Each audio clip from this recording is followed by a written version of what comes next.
Apocalypse. I can steal superpowers. This video is purely for entertainment and does not infringe on copyrights or laws. The rights to the novel and image belong to the original author. We do not claim ownership.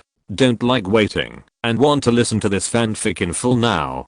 Subscribe to our Patreon, where you'll find the best fanfics. Chapter 151, Drinking Party. GLUO is not the kind of person who will compromise for the sake of interests, especially the relationship between people. Once there is a crack, there is no going back. The reason why GLUO fought for the master of the way of keeping is all for Sukinghan and contact. Now, his relationship with Sukinghan has stabilized, and the most important reason to stay here is gone. As for making money, doesn't Sukinghan have money? Isn't it good to make money from her? If GLUO who can seize Return of Death is really unscrupulous, money is really just a number to him. So, why should GLUO wrong himself? Zizin, I will take Zuyi and Tang Ruoxi with me. What you gave me before is the way of keeping the way, and what I give back to you now is still the same. One more, one less. GLUO actually has a good impression of Zizin. No matter how you say it, he has helped him after all. Moreover, in some aspects, he did go too far. I'm sorry. Zizin looked at GLUO's determined expression and knew that there was no room for negotiation. Zizin thought that GLUO would be angry, and he even considered giving up some of his interests to keep GLUO. He was not short of money, but he was angry that he was being sidelined by GLUO. However, now, Zizin's thoughts were all gone. GLUO pushed the matter to the extreme with a resolute and unfeeling attitude. Zizin, you are not sorry for me, but you don't understand me and don't like to speak directly. GLUO is the kind of person who doesn't say bad words when breaking up. Since he has decided to leave, why should he keep pestering her? On the other hand, Tang Ruoxi walked to GLUO and looked very unhappy. What do you mean you don't like to speak directly? It's just that you are narrow-minded. You judge others by your own standards. It's just a shabby gym. Who cares, Tang Ruoxi? No one will blame you if you don't speak. GLUO stretched out his hand and tapped Tang Ruoxi's forehead, but unfortunately the girl was wearing a mask and GLUO couldn't touch her. Lululu, the man on the ground is fine. I didn't use any real power at all. Nothing happened. He will be alive and kicking in a while. Although Tang Ruoxi had just awakened her original talent, her physical fitness had not changed much. Her strength control was still accurate. Although Yan Heo looked a little miserable, he was fine. So, thank you. Zhang Xinju suddenly came out and brought the topic back to the end. GLUO was obviously going to take Zuyi and Tang Ruoxi away, but at this time, Zhang Xinju had a new idea. GLUO, Tang Ruoxi, Zuyi, everyone has their own ambitions. Since you want to leave, we won't stay any longer. But after all, we have known each other for a while. It's not too much to have a drink together before leaving. Drink? GLUO looked up at Zhang Xinju, and he was a little curious about him. Obviously, the two plague gods should have been sent away long ago to be the most reassuring, but at this time, why did Zhang Xinju invite them? No fight, no acquaintance. It's rare to meet in life, and today is Zujing's birthday. It's fate. Zhang Xinju turned his head and looked at Zujing, and this girl with heavy makeup, because she was a little crazy about GLUO, immediately nodded happily. Yes, yes, yes. GLUO, today is my birthday. Let's have a drink together. Make friends. I'll treat you. GLUO didn't reply immediately, as if he was making some plans. Zhang Xinju felt that GLUO was moved, and he became more enthusiastic, as if he was encouraged.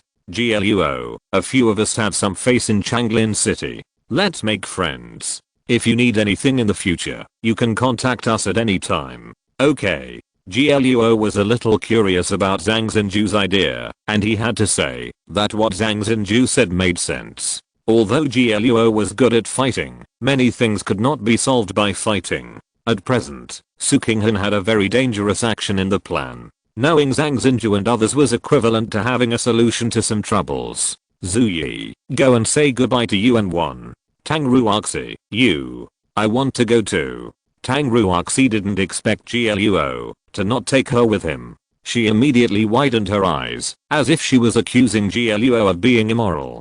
Although Tang Ruoxi was underage and couldn't drink, GLUO couldn't do anything to her, so he had to do this. Okay, you go with me. I forgive you for a mistake.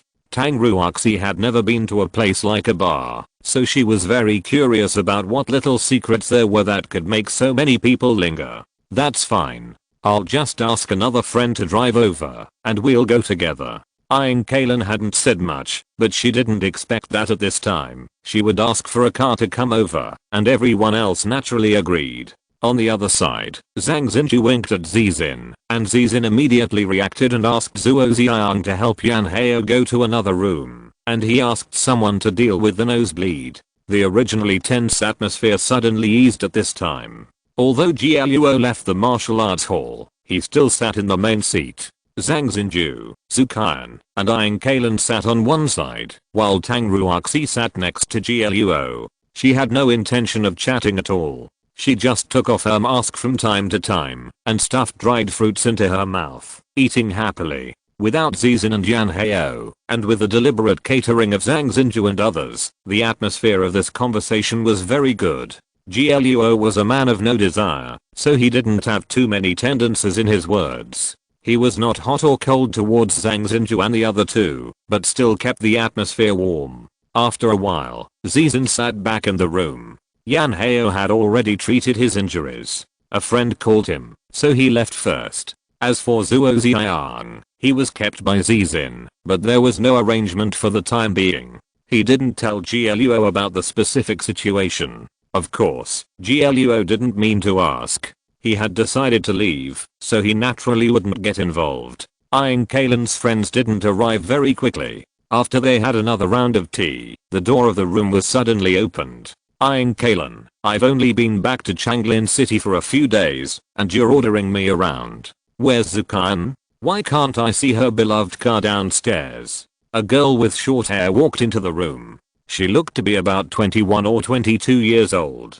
She still had a bit of the free spirit of a college student, and her attitude, when she spoke, was also carefree. Nan, please don't be so unkempt, okay? Kaylin looked at her friend's casual appearance, fearing that she would offend GLUO by talking nonsense, so she stood up to greet her. Kaylin's guess was indeed correct. Nan was really casual. She swept around the room very rudely, but when she saw GLUO, the expression on her face suddenly froze. GLUO? Is that you?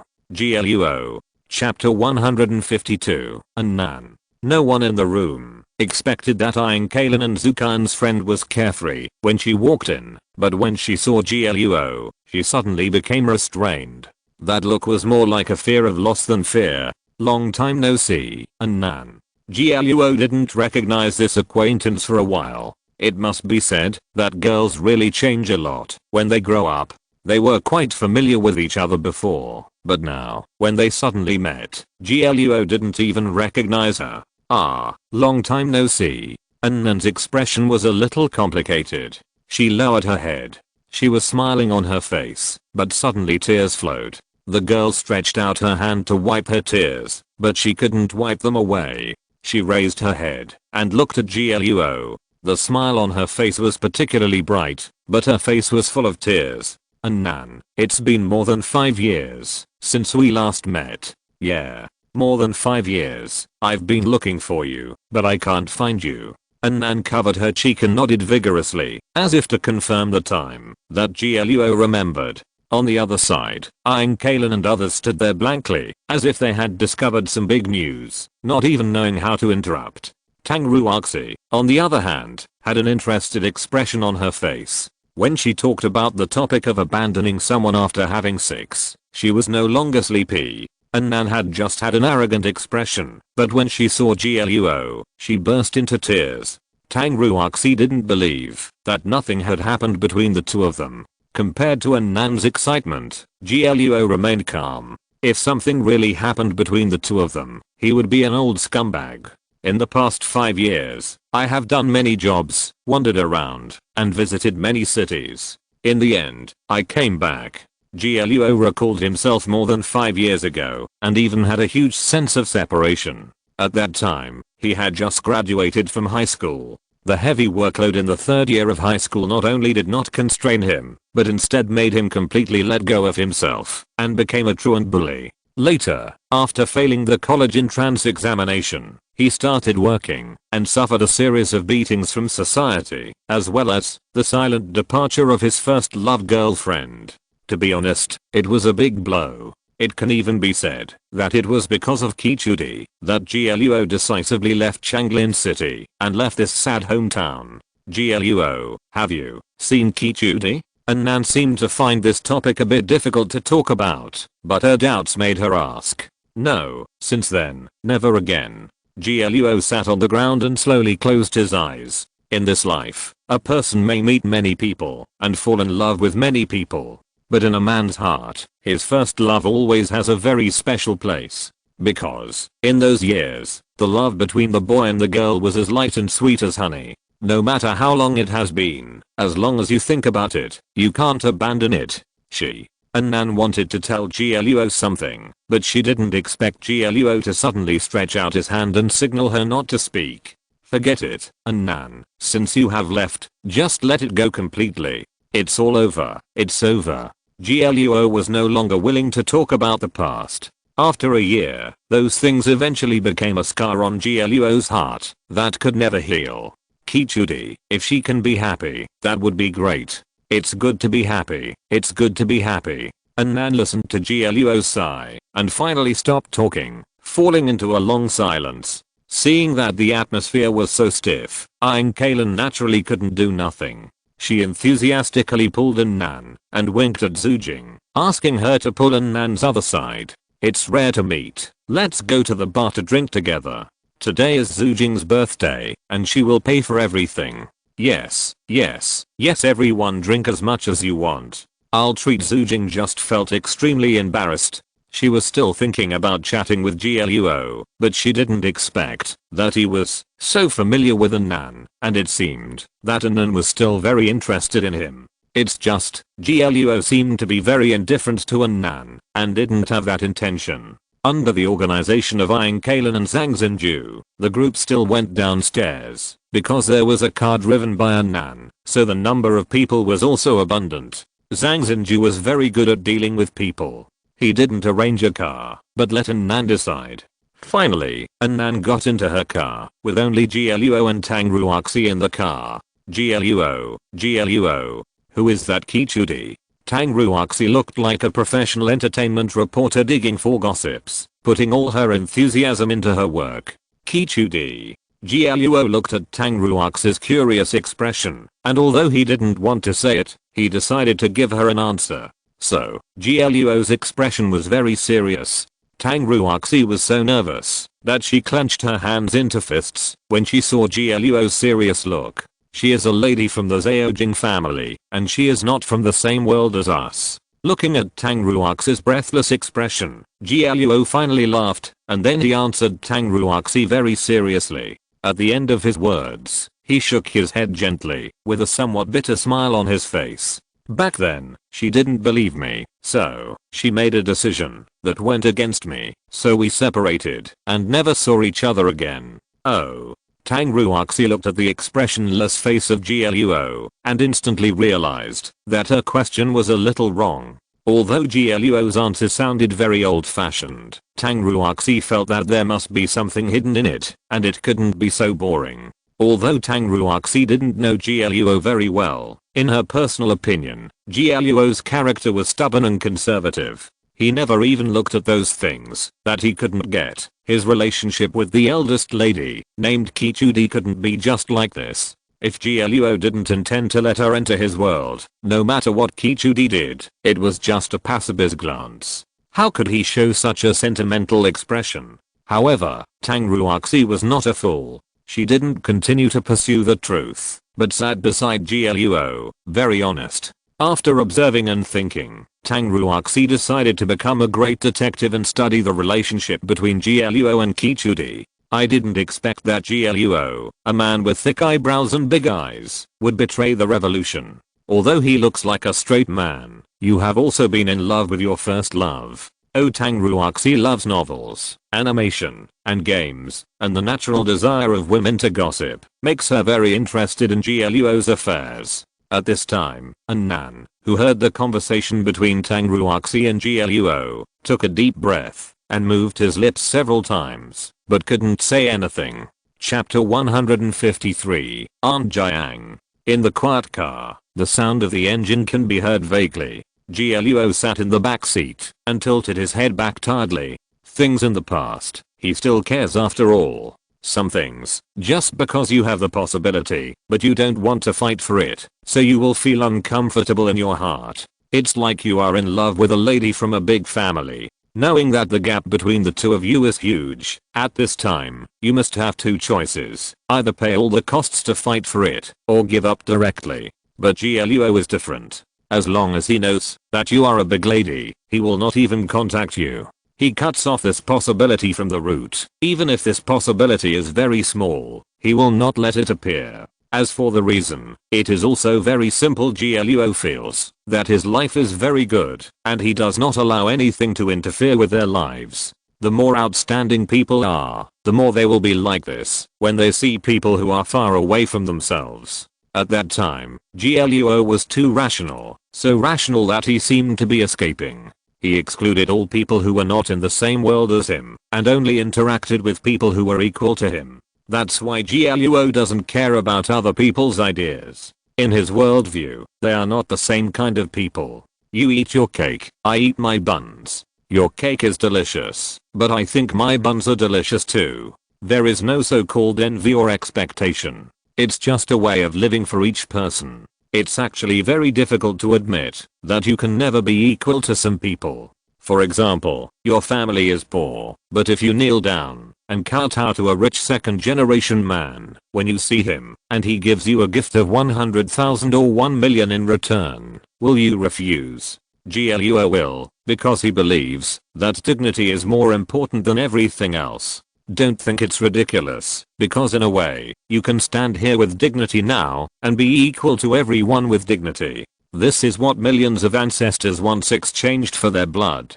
Slavery was abolished, the dynasty collapsed, and we finally don't have to kneel down to see people, and we don't have to bow our heads anymore. It's a pity that reality always makes people laugh and cry. If you say, refine the story, what you met is not a lady from a big family, but a lonely mother and daughter. The girl who is similar to you is gentle and quiet, and strong and distressing. She always likes to take care of you silently, without any return or calculation. She just likes it very much. Who doesn't love such a beautiful and lovely girl? She is like a little white flower, without the heart of competing for beauty. She just wants to keep her own stability, and live quietly for the rest of her life. It's just, the world is neither gentle nor stable. When you are young, don't meet two amazing people.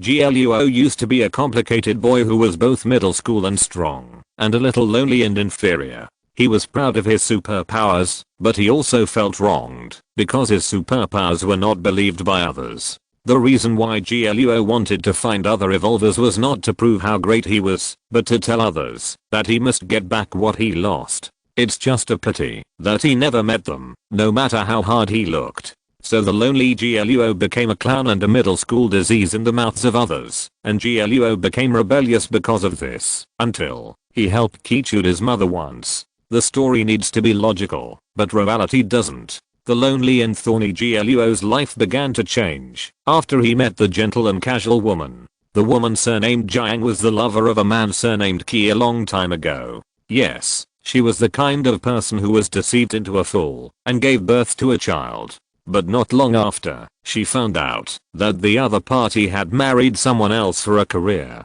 According to her, Kichuda's father cried and said that the family forced him and he didn't want to. He loved her forever and agreed to any conditions. However, she did not compromise, but ran away with the child, running far away, not letting anyone find him. People, you can do anything, but you can't embarrass yourself. I want happiness, so I pursue happiness. GLUO, you too, you have to pursue your dreams and happiness. At that time, GLUO was just in the third year of junior high school, and his mind was full of second year ideas, so when he saw that beautiful auntie affirmed him so much, GLUO was really very happy. very happy, because for the first time, someone recognized him. She was as gentle as a mother, and as strict as a mother. She was the only one who believed that he had superpowers among all the people around him, and encouraged him to pursue his dreams, and not give up. Now think about it, it's so stupid, okay.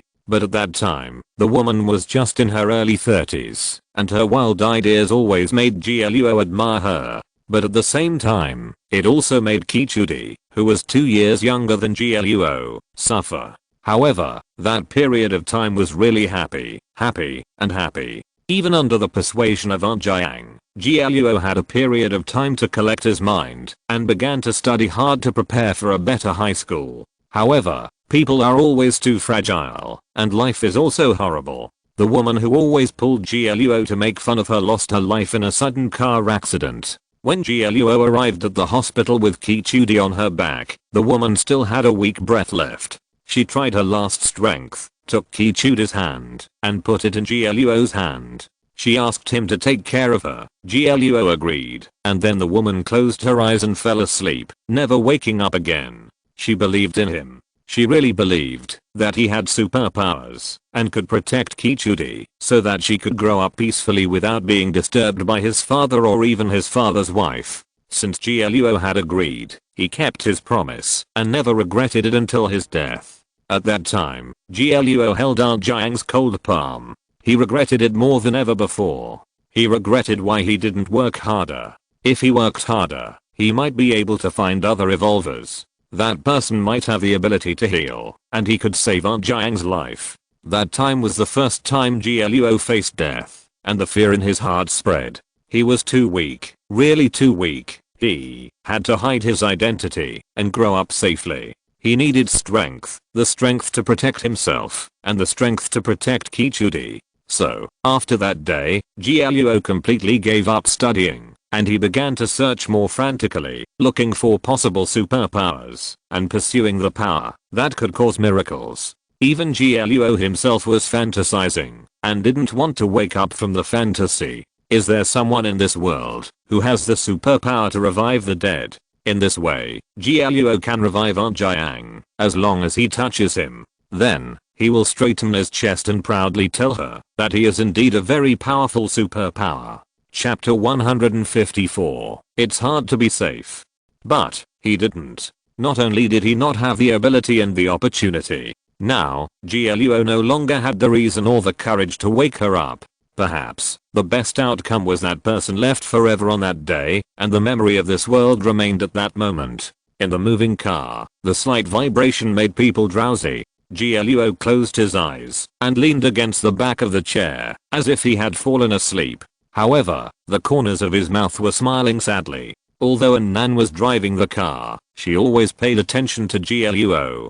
From the rearview mirror, Nan saw Gielluo's painful expression. She lowered her head silently, and her expression looked like she was about to cry. She, in fact, had always understood that Gielluo was actually a very good person. A long time ago, Nan had heard of Gielluo's name, but at that time, his name was a legend. It is said that Gielluo is a super genius who got the first place in every subject and had super motor nerves, but he was very proud and always liked to be alone, not letting anyone get close to him, except a very sickly girl. However, the legend of Gielluo, like the story of Zhang Guiyang, was completely shattered when he was in the 2nd grade of junior high school. He seemed to be crazy and no longer liked to study. Instead, he skipped classes and went out of school. He didn't go online or play. He just wandered around all day, as if looking for something. Later, Nan heard that Gielluo thought he was a superpower, and he was looking for his kind. It was simply too stupid. At that time, Nan heard this story and thought so. Later, Nan was promoted from the 6th grade to junior high school, and she also met her best friend, a girl as quiet as a little white flower. Her name is Kichudi, and Nan has also seen her mother. She is a very beautiful, but somewhat jumpy aunt. One day later, a boy in the same class blocked Kichudi after school and wanted to confess to her seriously. But in the end, a very angry teenager suddenly came over and beat the man into a pig's head and then took Kichudi away. Anan will never forget the scene of that day because the back of the boy was too arrogant and Kichudi's figure following him was too pitiful and thin. Afterwards, Anan found out that the boy was GLUO. He helped her mother by chance. Since then, her mother, who had a lively personality, has had a good relationship with this boy. Naturally, she had more contact with him. At that time, Anan had no feelings for GLUO. She just felt that he was too domineering and didn't like to think like he was missing a string in his head. And this kind of cognition was completely reversed after Kichudi's mother died unexpectedly. The feeling that was completely different from the impression made Anan even doubt whether GLUO had changed a person. Others may not know, but as Kichudi's good friend and the person closest to her, she really saw GLUO's kindness to Kichudi and his efforts. This is really a good man. Marrying him will definitely be very happy. Until now, everyone thought that Anan was so obsessed with GLUO just because of her obsession, or even because she didn't believe that she couldn't succeed, so she kept chasing GLUO like a quarrel. But in fact, except for Anan, no one knew that GLUO was really a person worth giving his life to. Sometimes, she was so moved that she wanted to cry when she thought about GLUO's relationship with Kichudi. Can you imagine? GLUO never wore any other different clothes except his school uniform during his 3 years of high school. GLUO even had a nickname called the last flag of the college. GLUO's high school entrance examination was very average. His school was not very good, so he was also very casual. Although he bought a school uniform, he was not required to wear it. However, GLUO bought it and wore it every day for 3 years. At first, Anan didn't quite understand why GLUO didn't wear his own clothes. But later, Anan knew that with a school uniform, GLUO didn't have to buy other clothes. On the contrary, GLUO always went to buy new clothes with Kichudi every month, and even if she didn't buy it because she thought it was a waste, he would force her to pay. Throughout the 3 years of high school, GLUO gave up studying, so his grades were in a mess. But he used his study time to work and earned a lot of money. But even so, GLUO never went out to play with his classmates and rarely participated in group activities. He never went to any classmates' dinner because he never invited others to dinner. GLUO didn't have any friends. In addition to going to school, he spent his time working and taking care of Kichudi. He could even say that he completely abandoned himself and just took care of Kichudi wholeheartedly. Not only to Kichudi, GLUO treated Anan, who was her good friend, very well. At that time, Anan was quite fat because of her greed. To put it bluntly, she was a little fat girl. No one likes fat girls. The girls in the class were jealous of her family's wealth and always gossiped about her, and the boys also treated her badly. Only GLUO treated Anan with an attitude that Anan had never seen in anyone else except her parents. Such GLUO was actually an outlier. A high school student who doesn't play computer or mobile phone and spends all his time working, studying, and taking care of Kichudi is far from the title of a student. However, at that time, Anan didn't hate GLUO, at least, he was very good to Kichudi. So, Anan didn't immediately understand GLUO's goodness. She just thought he was very handsome and nice at first. However, what really shocked Anan was GLUO was the root of his separation from Kichudi. At that time, GLUO had already started working outside, and because he had completely entered the society, he was not very adaptable in all aspects, and was very hard. At that time, Anan and Kichudi were in the second semester of the second year of high school, and the courses were not easy. At that time, a boy transferred to the class. This transfer student was from another school's third year of high school. To put it bluntly, he felt that the college entrance examination was hopeless and wanted to repeat a year of third year of high school. Of course, such a person could not study well, but his family background must be good, and he knew a lot of people. This boy was generous and his manner of speaking was obviously honed through various occasions. He became popular in the class not long after he arrived. Less than half a month after the boy transferred to the school, he began to pursue Kichudi, and he really used all kinds of methods and means, even bribing Anan. However, Anan's family was rich, so he didn't care about such sugar-coated bullets. Chapter 155. The Source of Fracture. At that time, Kichudi hated the boy's persistent pursuit. She rejected the boy more than once, but the boy still went his own way and even became more aggressive, surrounding Kichudi like a fly. After school in the evening, he walked not far from Kichudi and kept talking to her, which made Kichudi so annoyed that she almost exploded.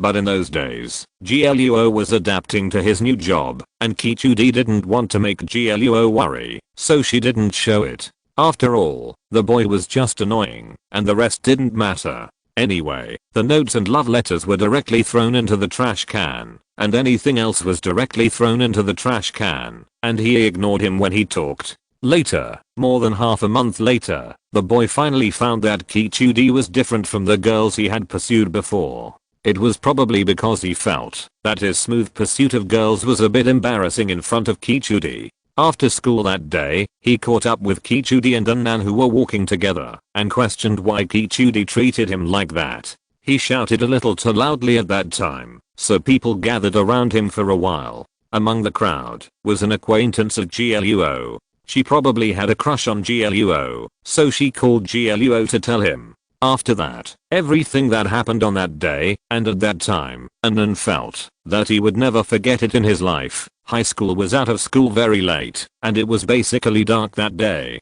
Annan was standing next to Kichudi at that time. The boy stood in front of the two of them, his face livid, questioning why Kichudi wanted to throw all his kindness into the trash can one by one. The boy was about halfway through telling the bitter past when GLUO arrived. At that time, the crowd was separated by him, and he walked in from the crowd of onlookers and found Kichudi at first sight. GLUO didn't care about anything at that time. He walked to Kichudi and asked her worriedly how she was and whether she was injured. At that time, Kichudi was actually angry and aggrieved. After all, she had been annoyed for so many days, and now the other party turned the tables and ran to accuse her, so Kichudi started crying while talking about the boy. When GLUO saw that Kichudi was fine, he was relieved and even smiled. At that time, Annan didn't understand why GLUO smiled. She thought GLUO just took this matter as a joke, but she didn't expect that things would go to that point later. At that time, the boy saw GLUO, Kichudi's boyfriend, coming, so he stopped questioning and stood there looking at GLUO unhappily. Kichudi cried in grievance and anger while telling what happened. GLUO stood there listening to her, wiping her tears, with a smile on his face, nodding from time to time to affirm some of the feelings expressed by Kichudi. He always passes me notes in class. I don't read them and just throw them away, but he still passes them to me. Well, I understand.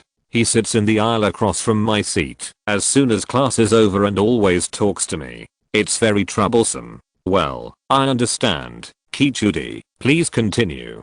GLUO, for several days, he always follows me to the station when I go home and always talks to me next to him. It's super annoying. Well, I understand. You don't have to worry about this matter. I'll solve it for you. At that time, GLUO, who learned everything from Kichudi, smiled and patted her head, and then asked Annan to take Kichudi to the store for a while and buy her a bottle of water. Then, GLUO turned around and started chatting with the male classmate who always entangled with Kichudi.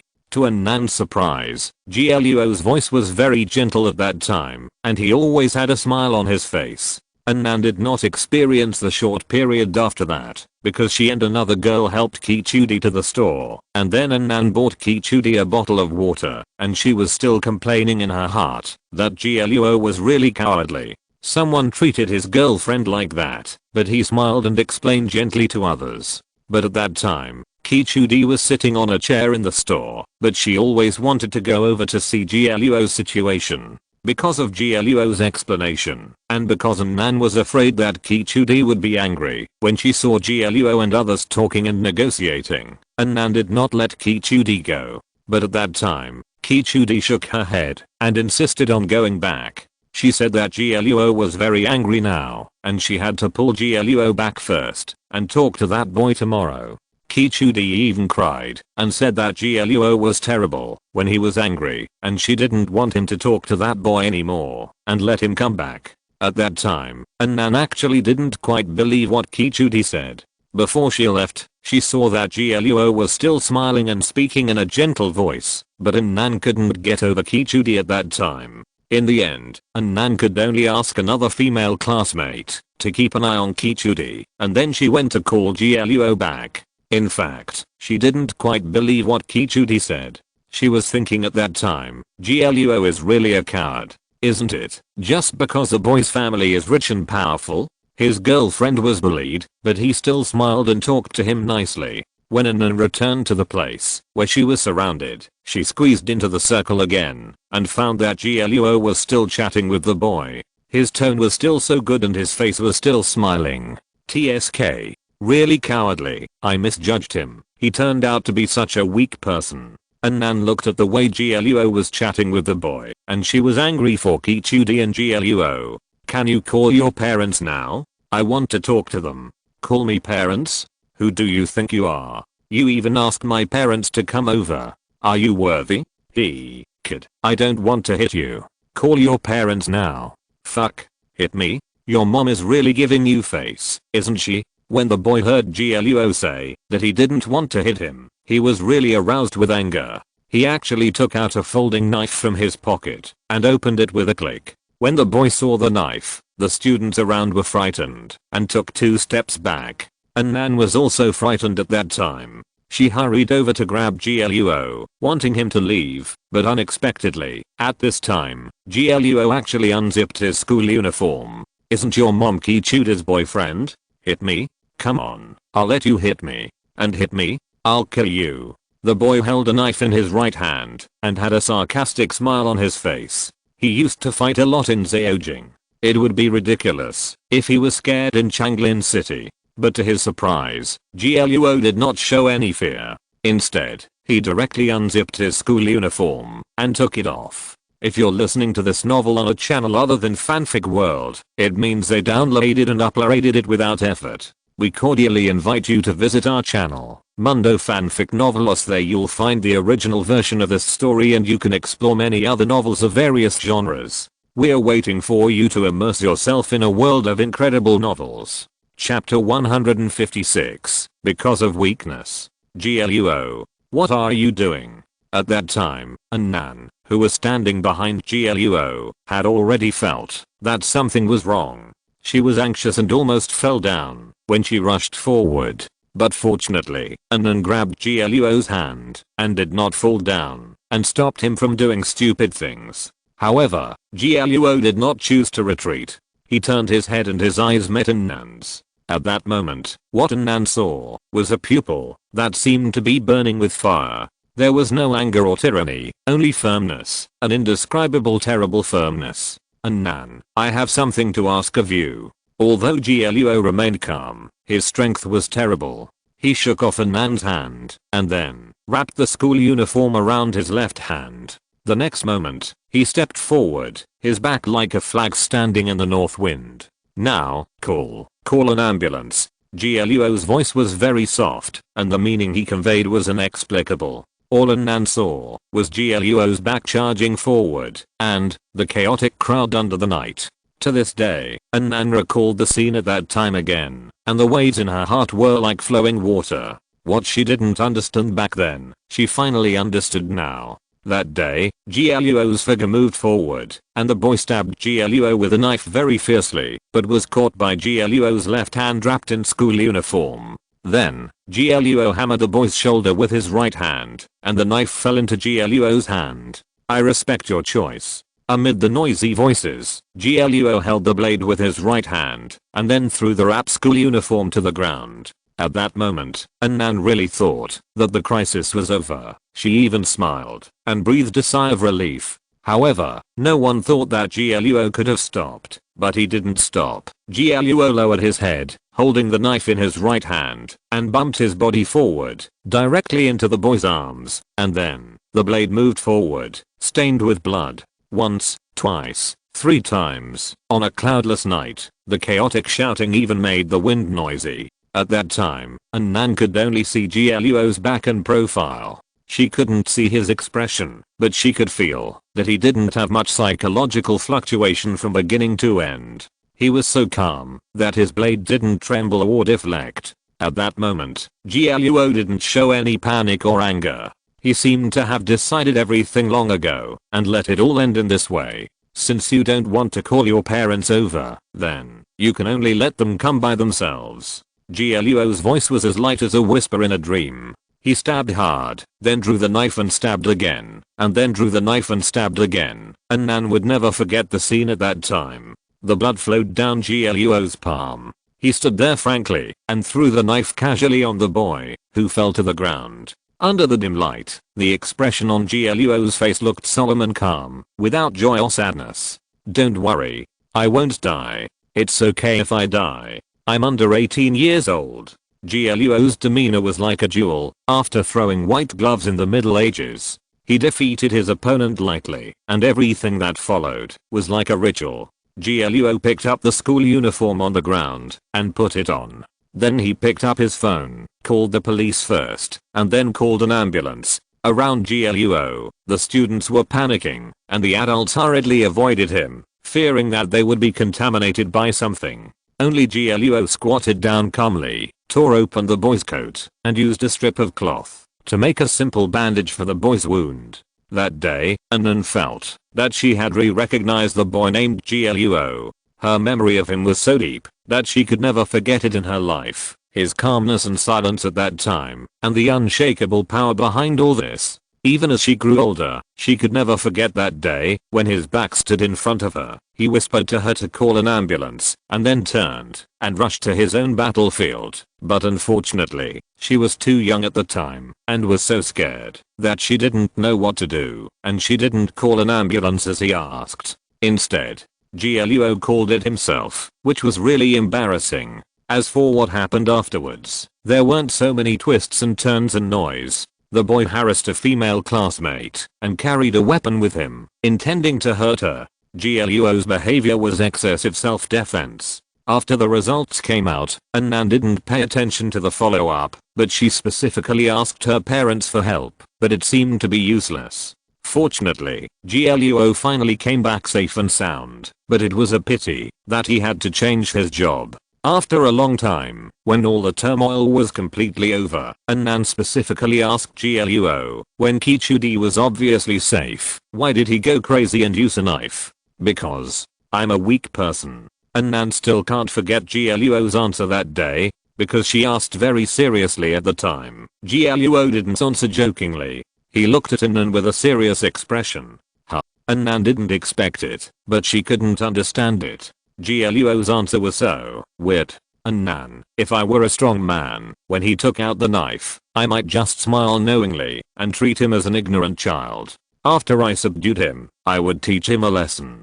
But I'm a weak man. That day, Guo stood beside it, pursed his lips, and looked a little sad. Nan, if I were a strong man, I could tell him directly how strong I am, and make him dare not provoke me again. But I'm a weak man without power and support. I have no restrictions on him, and he doesn't care about my warnings at all. So, I have no choice but to use blood and wounds to tell him that he has gone too far, and there is a line that is the basic condition for survival and cannot be crossed at will. Guo spoke very slowly at the time, so she listened very carefully, took notes carefully, and returned this carefully. Nan, at that time, if I just scolded him, or even hit him a few times, it would not be of much significance, because when his parents arrived, he would definitely not have any punishment. No price means he won't have any scruples. The unresolved matter may make him even more rampant, because he will then understand that there is no price to pay for bullying the weak, and he doesn't have to bear the consequences. In order to avoid this result, I can only take action and use blood to make him understand his mistake. And if he is still not satisfied and has no scruples at this point, then next time, I will exchange my life for his, kill him, and then I will turn myself in. When Guo said these words, he had been making sure that Kichudi was not nearby. He was indeed weak and worried. Chapter 157. Given. Before getting to know them in detail, Annan only knew that Kichudi and Gluo had no parents, and that they had a good relationship. But in her eyes, Gluo was already very good to Kichudi, even though Kichudi said it was for her mother's sake. But Annan didn't expect that Gluo also had so many fears in his heart. As he said, he and Kichudi were actually weak. They were too weak, so they had to act crazy and strong. Perhaps this can be said to be fierce on the outside, but weak on the inside. But Annan felt that it was more appropriate to describe Gluo as a hedgehog. If he was hurt, in order to prevent others from bullying him easily, he could only abandon all fears and do the most cruel things. Annan, actually, when I was at the police station, I met the boy's parents. I was sitting there, my legs and hands were actually shaking, my school uniform was all covered in blood, I could only wipe the blood on my hands on my school uniform. I was actually very scared, but I had to act calm and pretend to be indifferent. I told them the facts, and then I could only sit there, feeling so uneasy that I couldn't even stand steadily. At that time, when Gluo talked about what happened later, his face was much calmer, but it could be seen that he was still a little nervous. At that time, I was actually very glad that his parents finally chose to back off after knowing everything. If he didn't back off? What if he didn't back off? Annan sat next to Gluo, thinking that Gluo would go to court to sue, then attract social attention, and finally win the case. If his parents don't retreat, it means that his parents must be very angry that I hurt their son. I'm afraid that they will retaliate against Kichudi. If things get to that point, I can only find their address, find a way to kill his whole family, and then turn myself in, or run away. At that moment, Annan didn't expect Gluo's answer to be like this. When he said these words, Gluo didn't have any cruel expression, but seemed very scared and helpless. Annan, you won't understand. Kichudi and I are real weaklings. There are no parents, only the two of us. If they retaliate against us, we don't even have any way to resist, so we must sacrifice one and save the other. Even if I do that, everyone will know that Kichudi has such a Gluo, and her future life will be easier. Annan felt that perhaps it was at that moment that she finally understood the difference between Gluo and others. From that day on, she really fell deeply in love with this boy who was obviously weak, but looked very strong. Gluo said that he and she were not the same person, which was actually expressing his inevitable weakness. It is important for people to know themselves.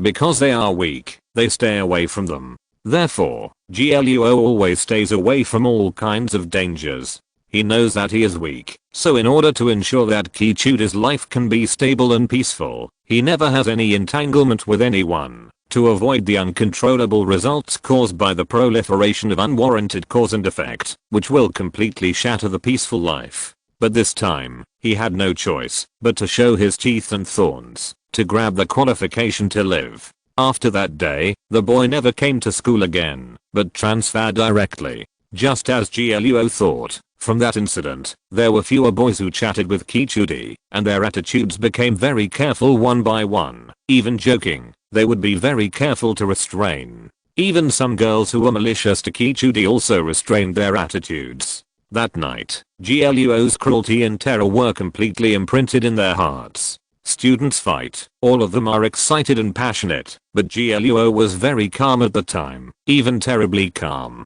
He first chatted with the boy very gently, and then when the other party pulled out a knife, he calmly took off his school uniform, then wrapped it around his left hand, and took the other party's knife. The next moment, Gluo was obviously safe, but he resolutely rushed into the boy's arms, and carried out his plan calmly and silently. In the end, the boy fell to the ground, but Gluo was so calm that he could be said to have thrown the knife on the man gracefully, then put on his school uniform, and even took his mobile phone to call the emergency number, and called the police. And when everyone was in a hurry and panic, and the teacher came and was at a loss, it was only Gluo who took off the boy's school uniform and gave the simplest bandage. After that, Gluo was even stared at with strange eyes. At work, this matter spread inexplicably, and he felt isolated. Even the girls who had a crush on him before didn't dare to talk to him after seeing him, and the boys avoided him and didn't have any intersection with him. Even the teachers began to avoid GLUO intentionally. They were adults, and they understood better that at that time, GLUO's actions were rational and cruel. If he was not a tyrant, he would not do things to that extent. Adults are like this. It is conceivable that after that incident, what did GLUO become in the eyes of his classmates? A devil? Or a perverted murderer? But Nan understood more clearly that GLUO's gentleness, GLUO's stubbornness, GLUO's weakness. It was from that day that the girl fell deeply in love with GLUO and began a long journey without discouragement. Until today, this love has not only not faded, but has become more passionate with deeper contact. There is a saying that when people are young, they should not meet people who are too amazing. Otherwise, this life will be too lonely, because you can't forget it. Being too amazing will become the white moonlight in front of your bed and the cinnamon on your heart for your whole life. To the point that she thought she would probably never meet such an amazing person in her life, and she would never meet the person who came to her for the first time, illuminated her entire world, and amazed her for the rest of her life. Before she really woke up, and Nan also thought so, but when she was really amazed by GLUO one day, she understood the meaning of this sentence. It was just that at that time, GLUO and Kichudi had a very good relationship, and there was no room for her to interfere. Therefore, Nan hid her feelings. Just as a good girlfriend, she stayed by Kichudi's side and had a lot of interactions with GLUO, but they were all just friends. Everything seemed quiet and peaceful, and Nan felt that this kind of life would continue. Until one day, Kichudi's biological father, the middle-aged man surnamed Ki, found her and hoped that she could find an opportunity to ask Kichudi out once. Chapter 158, Delphinium Bar. To be honest, before meeting Kichudi's father, Nan had never thought that GLUO would protect Kichudi so well. This man, who was obviously very powerful in both clothing and temperament, had various ways to see Kichudi, but according to him, all failed. Because of GLUO's existence, he failed. So, at that time, Nan admired GLUO even more, and after a moment of hesitation, he agreed to the man's request. After all, he was Kichudi's father. Wouldn't it be too miserable not to let him see his daughter? Moreover, he said very clearly that it was because Kichudi was in danger and called him first, so he hurried over. But for some reason, Kichudi changed her mind again. Now not only did she not answer the phone, but she was also protected by GLUO, and she couldn't even see her. Obviously, it could only be because of GLUO stabbing that boy. At that time, Nan was also very worried about GLUO. After all, that boy was not simple, and the other party's revenge would definitely be terrifying. GLUO was so strong that it was actually very dangerous. If Kichudi's father, who looked very extraordinary, intervened, everything might be different. So, Nan foolishly made an appointment with Kichudi so that the father and daughter who had been separated for nearly 20 years could meet. In the days that followed, Nan had countless regrets. She felt that she was too stupid, too easy to believe, or only saw the surface of things. For example, Kichudi's father, although married, has never had children. From beginning to end, he has no children other than Kichudi. Therefore, he attaches great importance to Kichudi. Because of this importance, he will work so hard. Beep beep beep. At this moment, Nan's mobile phone suddenly rang, waking up the girl who was lost in memories. Nan was startled and trembled all over, but she reacted quickly. She answered the phone, and Ian Kalen's voice came from the other end. Nan, are you there yet? We're waiting for you at the north parking lot of the Delphinium Bar. We'll need another 10 minutes. Why don't you go in first? No, we'll wait for you. Okay, I'll do it as soon as I can. Nan hung up the phone, and then she realized that she had been driving very slowly when she was thinking about something, which resulted in a very long distance difference. Since someone was waiting, Nan didn't dare to waste time. She gave up her wild thoughts and increased the speed directly. In the back seat, GLUO still had his eyes closed and looked like he had fallen asleep. The Delphinium Bar was not located in the city center, but it was not remote, so the distance between it and the Shaodeo gym was not too far. Generally speaking, bars and nightclubs are commercial areas that form a street, and they are only brightly lit at night. During the day, they are very deserted. However, the Delphinium Bar is very special. It is alone in the city and has built itself into a high-end brand. It is very well managed, especially during the day, when there are more people than at night. Because Annan increased the speed of the car, it didn't take too long for the car to enter the parking lot. Annan's parking skills were pretty good, and it seemed that he had taken the driving test seriously. After parking the car, GLUO immediately opened his eyes, as if he had never fallen asleep. GLUO opened the car door and was about to get out from the right side, but was suddenly stopped by Annan in the car. GLUO, what's wrong? GLUO stopped, and Tang Ruoxi, who had just got out of the car in front of him, also looked over in confusion, swaying back and forth between GLUO and Annan's face, as if to confirm the affair between the two. Drink less. Yeah. GLUO nodded, but in the end he didn't give Annan the answer she wanted. Annan wanted to hear GLUO say that he doesn't drink, so that after today's drinking party, the two of them can have a good chat. Really, too anxious. Annan pulled out the key, looked at GLUO's slender figure, and couldn't help showing a relieved smile on his face. It's great to meet you again. After getting off the car, Annan called Aang Kalen. Not long after, Aang Kalen, Zhang Xinju, and Zhu Jing came over. Annan asked about Yan Heo's whereabouts. Zhang Xinju was stunned for a moment before saying that Yan Heo had gone to the private room and was drinking with Yiding and others. Annan didn't care about Yan Heo's whereabouts. He just wanted to find a topic. When the 6 people walked into the bar, GLUO discovered that there was something else inside. The layout of the Delphinium Bar was a little scattered, and the space was not well utilized, but it was very suitable for friends to get together. However, GLUO and others did not stay in the hall, but were directly led to the private room by the waiter.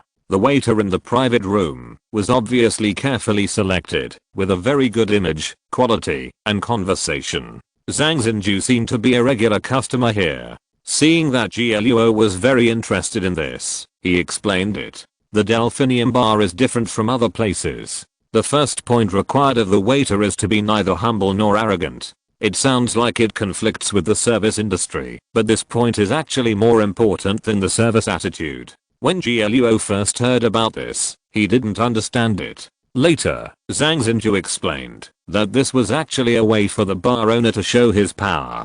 Don't care who comes here. I'm not afraid of you. I provide services, but I don't necessarily have to provide services to you. If you don't like our attitude, then don't come. This should be criticized by people, but unexpectedly, this unwritten rule has been perfectly passed down between customers and waiters, and even in the mouths of many people, it has become a grade. You see, a waiter is neither humble nor arrogant in front of the famous figures in Changlin City. Isn't this the high end of this bar? Therefore, those who can come to the Delphinium Bar to drink are all people with high assets in Changlin City, mostly rich second generation and gold collar workers. There are very few people in this group who are drunk and crazy, and the boss of the Delphinium Bar is very powerful. So far, no one dares to act wild here. At this time, GLUO was also a little confused. Why did Zhu Jing's brother come here to meet someone on her birthday? Logically speaking, in addition to providing a variety of drinks, the Delphinium Bar also provides some cold dishes and simple food, but after all, it is a place for drinking, and there is nothing else to do except drinking.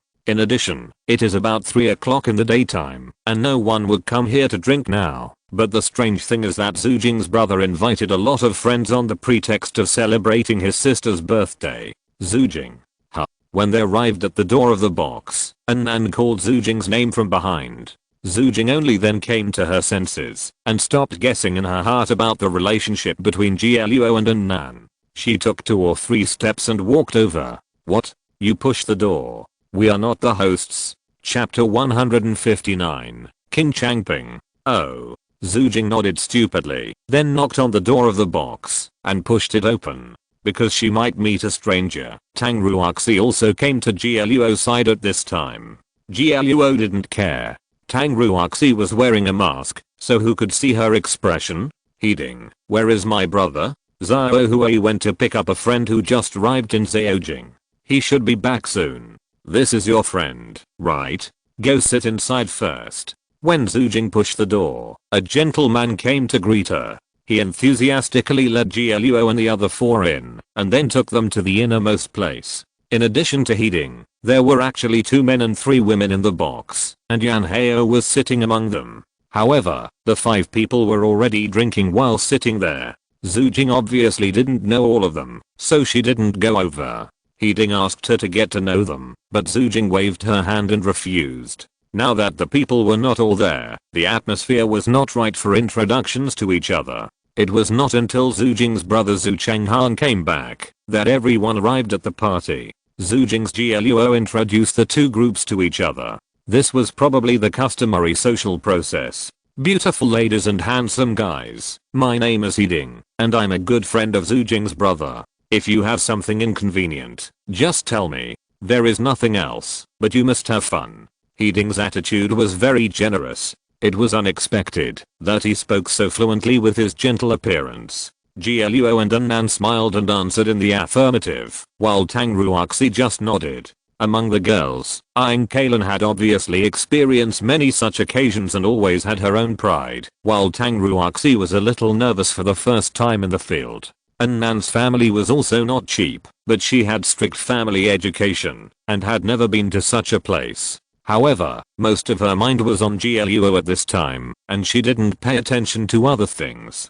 Heeding was obviously very thoughtful. He also understood that the 4 people, Jia Luo and Zhu might be her good friends and could not play with his group of friends, so he took them to the innermost part of the box. The entire box was nearly 100 square meters, and there were only a few dim lights on. The 2 groups were so far away that they could not see each other except for the sound of talking.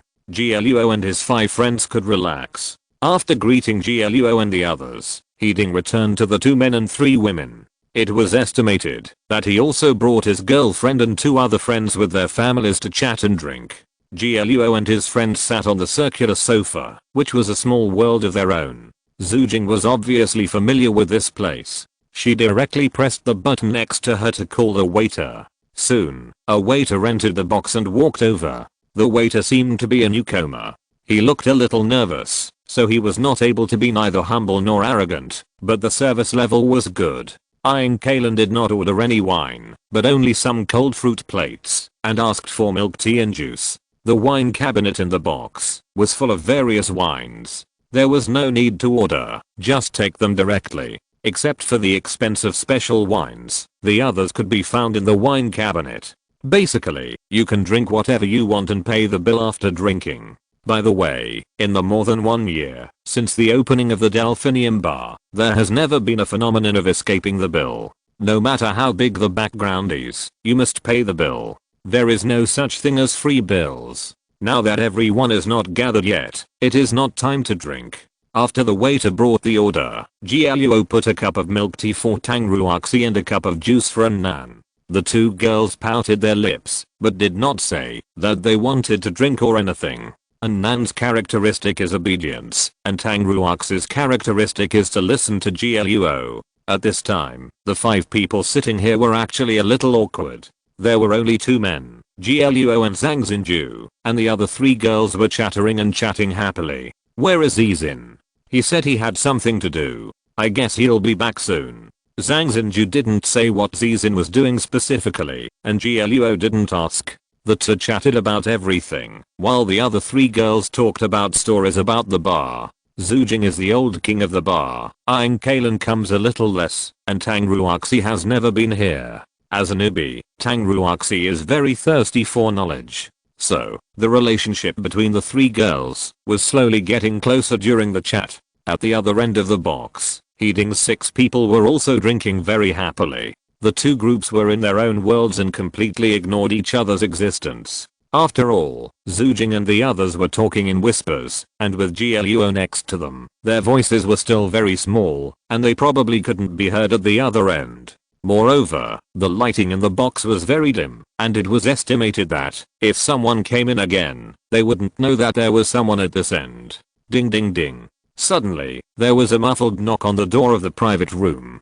However, after the knock, the person knocking did not push the door open, but waited for the person inside to open the door for him. Who is it? Zuhui, why are you knocking on the door? It's really interesting. Come in. Why don't you come in?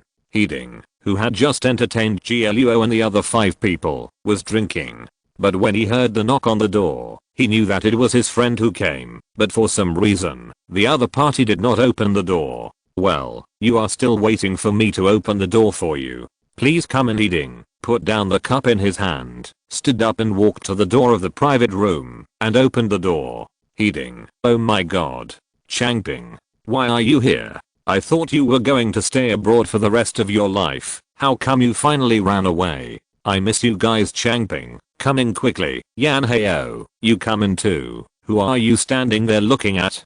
Following Heeding's greeting, Yan Heo and the new young man walked into the box together. The 2 men and 3 women who had just sat down also stood up. After Heeding's introduction, they greeted the newcomer one by one. During the introduction, Heeding also said his name. The surname of the newcomer was Qin, and his name was Qin Changping. It was obvious from the intensity of the words that Qin Changping was of extraordinary status, because Yan Heo called him younger brother in front of the 3 men and 3 women headed by Heeding. But Qin Changping was about the same age as Yan Heo, but no one dared to call him younger brother. They all called him Changping, obviously addressing him as an equal. Yan Heo, where's Zuhui? Didn't he go to pick you up? Why didn't he come with you? Brother Ding, Zuhui and I went to pick up Changping, but on the way back he got a call saying there was a mysterious guest for him to pick up, so he asked me to bring Changping here first. Oh, a mysterious guest. The guest who made Zuhui leave Changping behind and go pick him up personally must be extraordinary. Chapter 160. The parties. At this time, because there were more people, there was not enough wine on the table, so Heeding stood up to get more wine. He originally wanted to tell Yan Heo that Zujing came with her friends and was over there, but at this time, he saw that Yan Heo wanted to contact Qin Changping, so he swallowed these trivial words and returned to his seat with the wine. Of course, Heeding also felt a little strange when he heard the voices beside him. Just now, they could still hear Zujing talking to the other side, but since Changping came in, no one talked on Zujing's side, as if they were hiding. It's probably a child's temper, wanting to pretend that she's not there and then scare them again. Heeding knew Zujing's personality, so he stopped worrying and decided to let the little girl play. Changping, it's been 6 years. You haven't been back to China for more than 6 years. Heeding poured a glass of wine for Qin Changping. Because they knew each other best, he started a conversation. Not more than 6 years, 5 years and a few months. Qin Changping scratched his hair and spoke in a low voice, as if he had other stories. 5 years have passed in the blink of an eye. You are so mean. Drink a glass of wine as a penalty. You transferred to Changlin City to study 5 years ago, but you only studied there for more than a month before you went abroad and never came back. Have you forgotten Zuhui and me? How could that be possible? I can forget anyone, but I can never forget you. I admit my mistake. Drink 3 glasses of wine as a penalty. Qin Changping was very straightforward. He picked up the glass and drank it empty. He immediately wanted to pour more wine and drink 3 glasses, but Heeding stopped him. It's been a long time since we last met. Just have a good chat and drink. Drinking a glass of wine is nothing. Changping, don't talk about right or wrong. I heard that you were hurt by someone 5 years ago. You went abroad after you left the hospital and never came back. Who was that person? Now I'm doing well as your brother. Tell me about it. I can intervene, and I will never let you swallow this anger. Heeding said this very frankly. Facing his friend's question, Qin Changping did not answer immediately, but drank a glass of wine in one gulp, with a complicated expression on his face. Heeding, just for what you said, I toast to you. This matter was indeed embarrassing in the past, but now that I have grown up, I don't think it's a big deal. What's the revenge? Forget it. This matter is indeed my fault. Qin Changping concealed his past experience of being injured for a long time, but now that he has matured, he doesn't care about it anymore. At that time, I was transferred to Changlin No. 1 middle school. There was a very good girl in that class. She was very beautiful and had a good personality. You probably forgot that I called you and Zuhui at that time to ask for advice. Then you told me to persist and pester her. I didn't know anything, so I really did what you said. I was so uncultured and kept pestering the girl like a fool. However, that girl was really decisive. She treated me like a cockroach. She either rejected me or completely ignored me. She was unmoved and as firm as a mountain. I was young and hot-tempered back then. After about half a month, I really couldn't bear it anymore. At this point, King Changping shook his head helplessly. From an adult's point of view, the innocence of a child is equal to stupidity. What he did back then was completely contrary to his ideas. As you know, I was spoiled by my family since I was young, and I was taken care of by my friends outside. I was not very sensible, a little impulsive, and stubborn. One day after school, I went to ask the girl why she was so cold. King Changping's words were not very complicated and could even be said to be simple and clear. With this premise, everyone around understood it. However, when Yiding heard that King Changping was injured by someone, and the reason was so simple, his face immediately darkened. Anyway, at that time, because of the deep resentment, she said a lot of nasty things. There were a lot of students watching at the time, and no one knew who it was, so someone called her friend. Later, not long after, a boy came over. The man was not very old, about the same age as me. He first asked what happened. Then, he let the girl and her friend go. After that, we stood opposite each other, and he was quite arrogant. He asked me to call my parents over. I had a hot temper at the time, and I didn't have a good relationship with my parents. I was used to being domineering, and it was impossible for me to call my parents. Anyway, at that time, I thought that he was the same age as me. Why was he so pretentious? So I scolded him at the time. Anyway, the scolding was quite nasty, but the boy didn't get angry at all. His attitude was quite good, and he kept smiling there, but I didn't pay much attention to that kind of smile. He said, "Little friend, I don't want to hit you. You should call your parents right now." These words hurt my ears even now. I was so hot-tempered at that time, how could I tolerate hearing these words? I immediately got angry, and then I started fighting and used weapons. The students around started to get scared, but that boy was not scared at all. He even had a relaxed smile on his face at that time. Then, a fight broke out. At that time, the girl's friend suddenly ran over.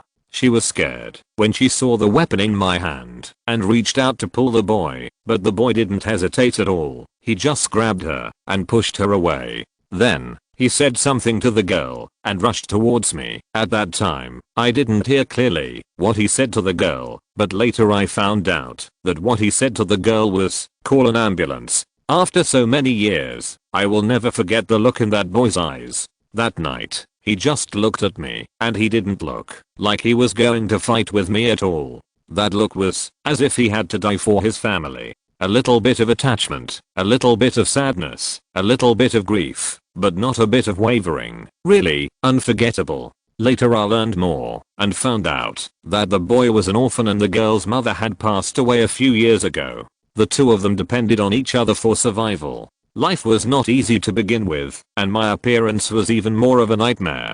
King Changping recalled the stupid things he had done in the past. The expression on his face was no longer angry, but a sigh and a sigh. He was young and frivolous, and did not understand the difficulties and dangers of the world. He was full of thorns, and was unscrupulously ostentatious, and was eventually punished. Now when I think of the past, everything seems to be vivid in my mind, but I don't have so much resentment and anger in my heart anymore. If I recall the scene of that day, chapter 161, Sending Watermelon. I can still hear what he said at that time. He said to me, "Since you don't want to call your parents, then you can only ask them to come over."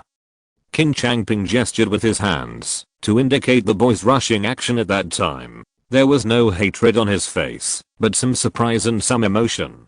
He stabbed me 3 times cleanly and neatly. After the 3 stabs, I fell directly to the ground. He threw the knife at me and said clearly, "It's okay. I won't die. It's okay if I die. I'm under 18 years old."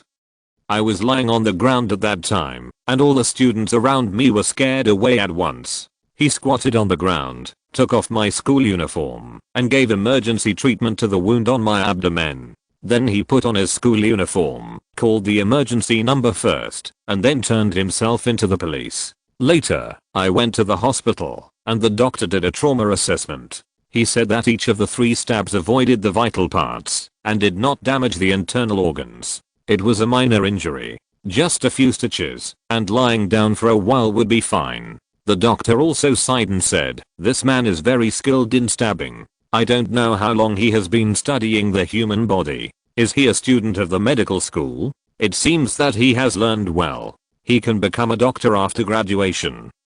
Kin Changping talked about his experience at that time. His words were full of sighs. "That's the guy? Whose kid is he in Changlin City? He's so arrogant that you don't dare to retaliate." Heeding frowned deeply when listening to Kin Changping's story. Listening to Changping's story, this kid is definitely not ordinary. He used courtesy first and then force, and even used words, to provoke Changping to take action first. In the end, Changping had to bear all the responsibilities, but that guy was fine. Moreover, this person is really thoughtful and ruthless. Whose child? Haha.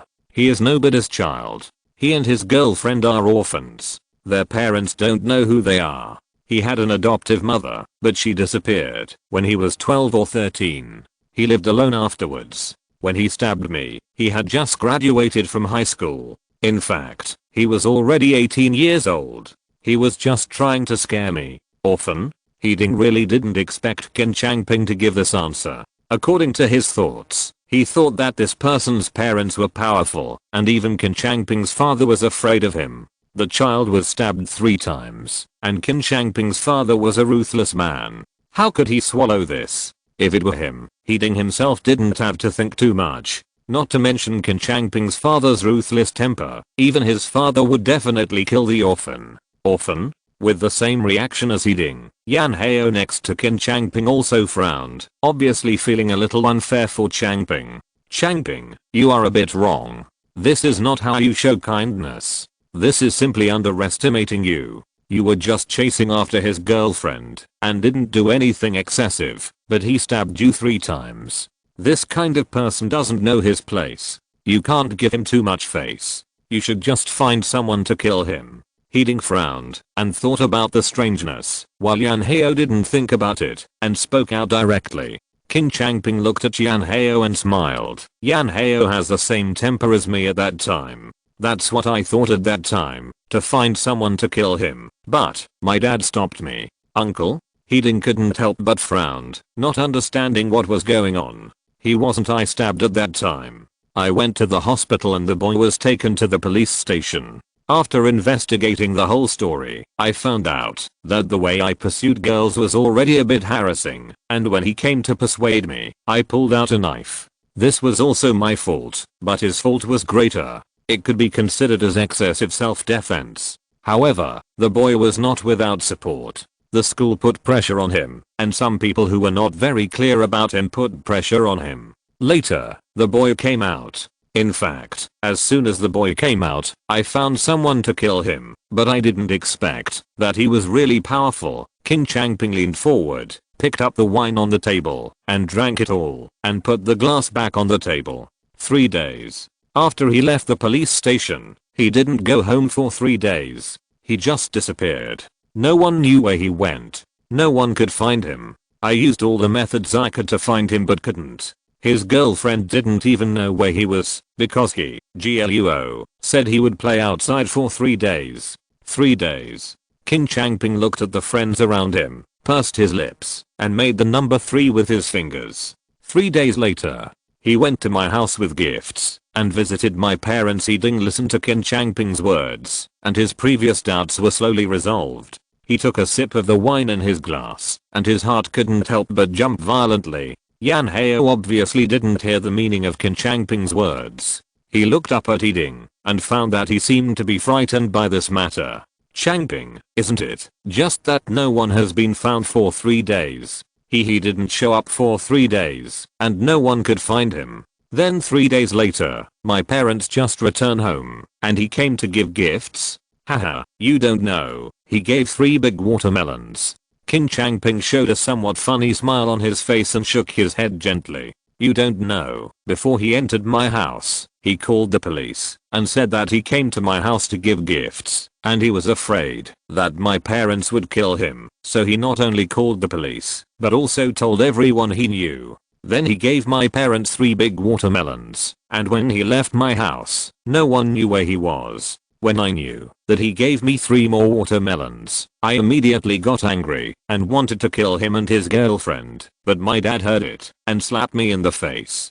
Do you know what my dad said at the time? My dad said, "Do you think they are going to give you watermelons? They are going to kill your whole family." To be honest, I was stunned at the time. I didn't know what my dad meant. As a result, after my dad said a few words, I understood. At that time, the boy who was only a senior in high school came out of the police station, took out all his money, and hid with the money. 3 days later, he went to my house to give me 3 watermelons, and then disappeared again. When he went to my house to give me the gifts, he said clearly, he entered the house and not only called the police, but also told everyone he knew. If he didn't leave within half an hour, the police would come to search the house.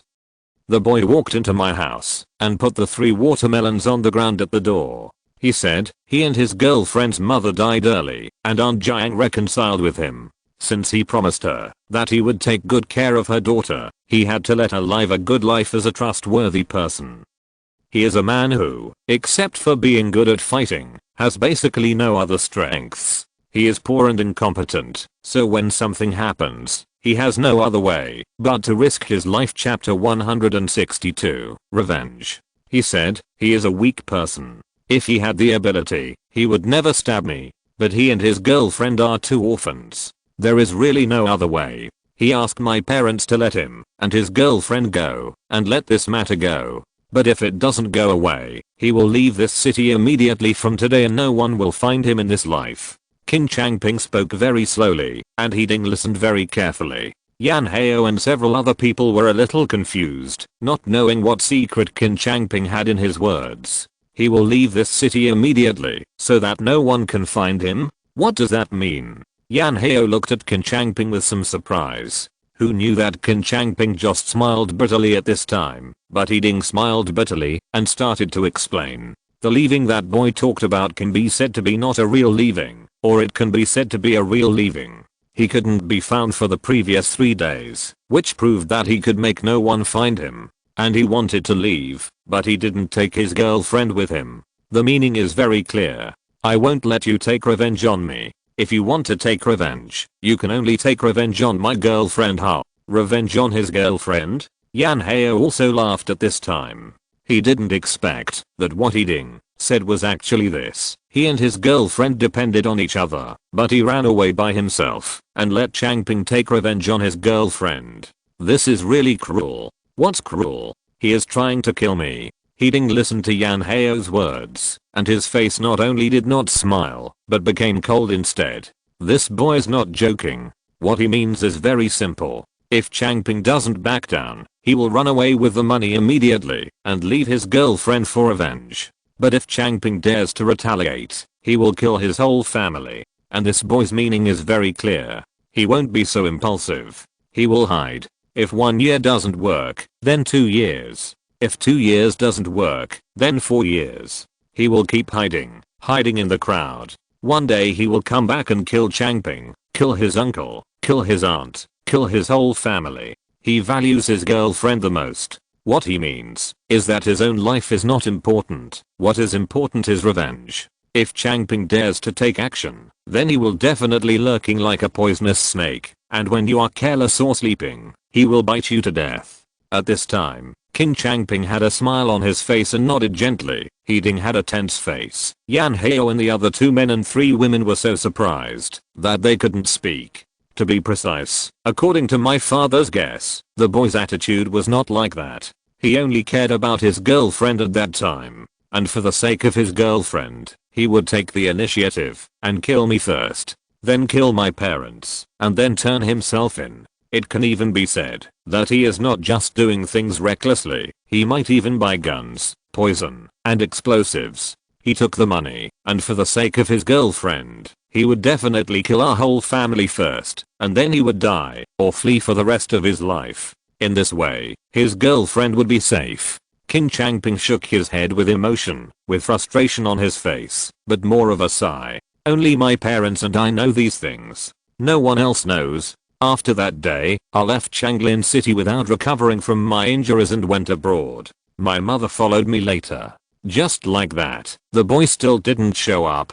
He disappeared for another month. A month later, he returned to school and started studying again. Later, he changed jobs. But they were all jobs with no future. They were quite mixed and not easy. This man is so cruel. He should be very famous, but I haven't heard of him. Although Yan Hao listened to Qin Changping's story, he obviously didn't think it was that scary.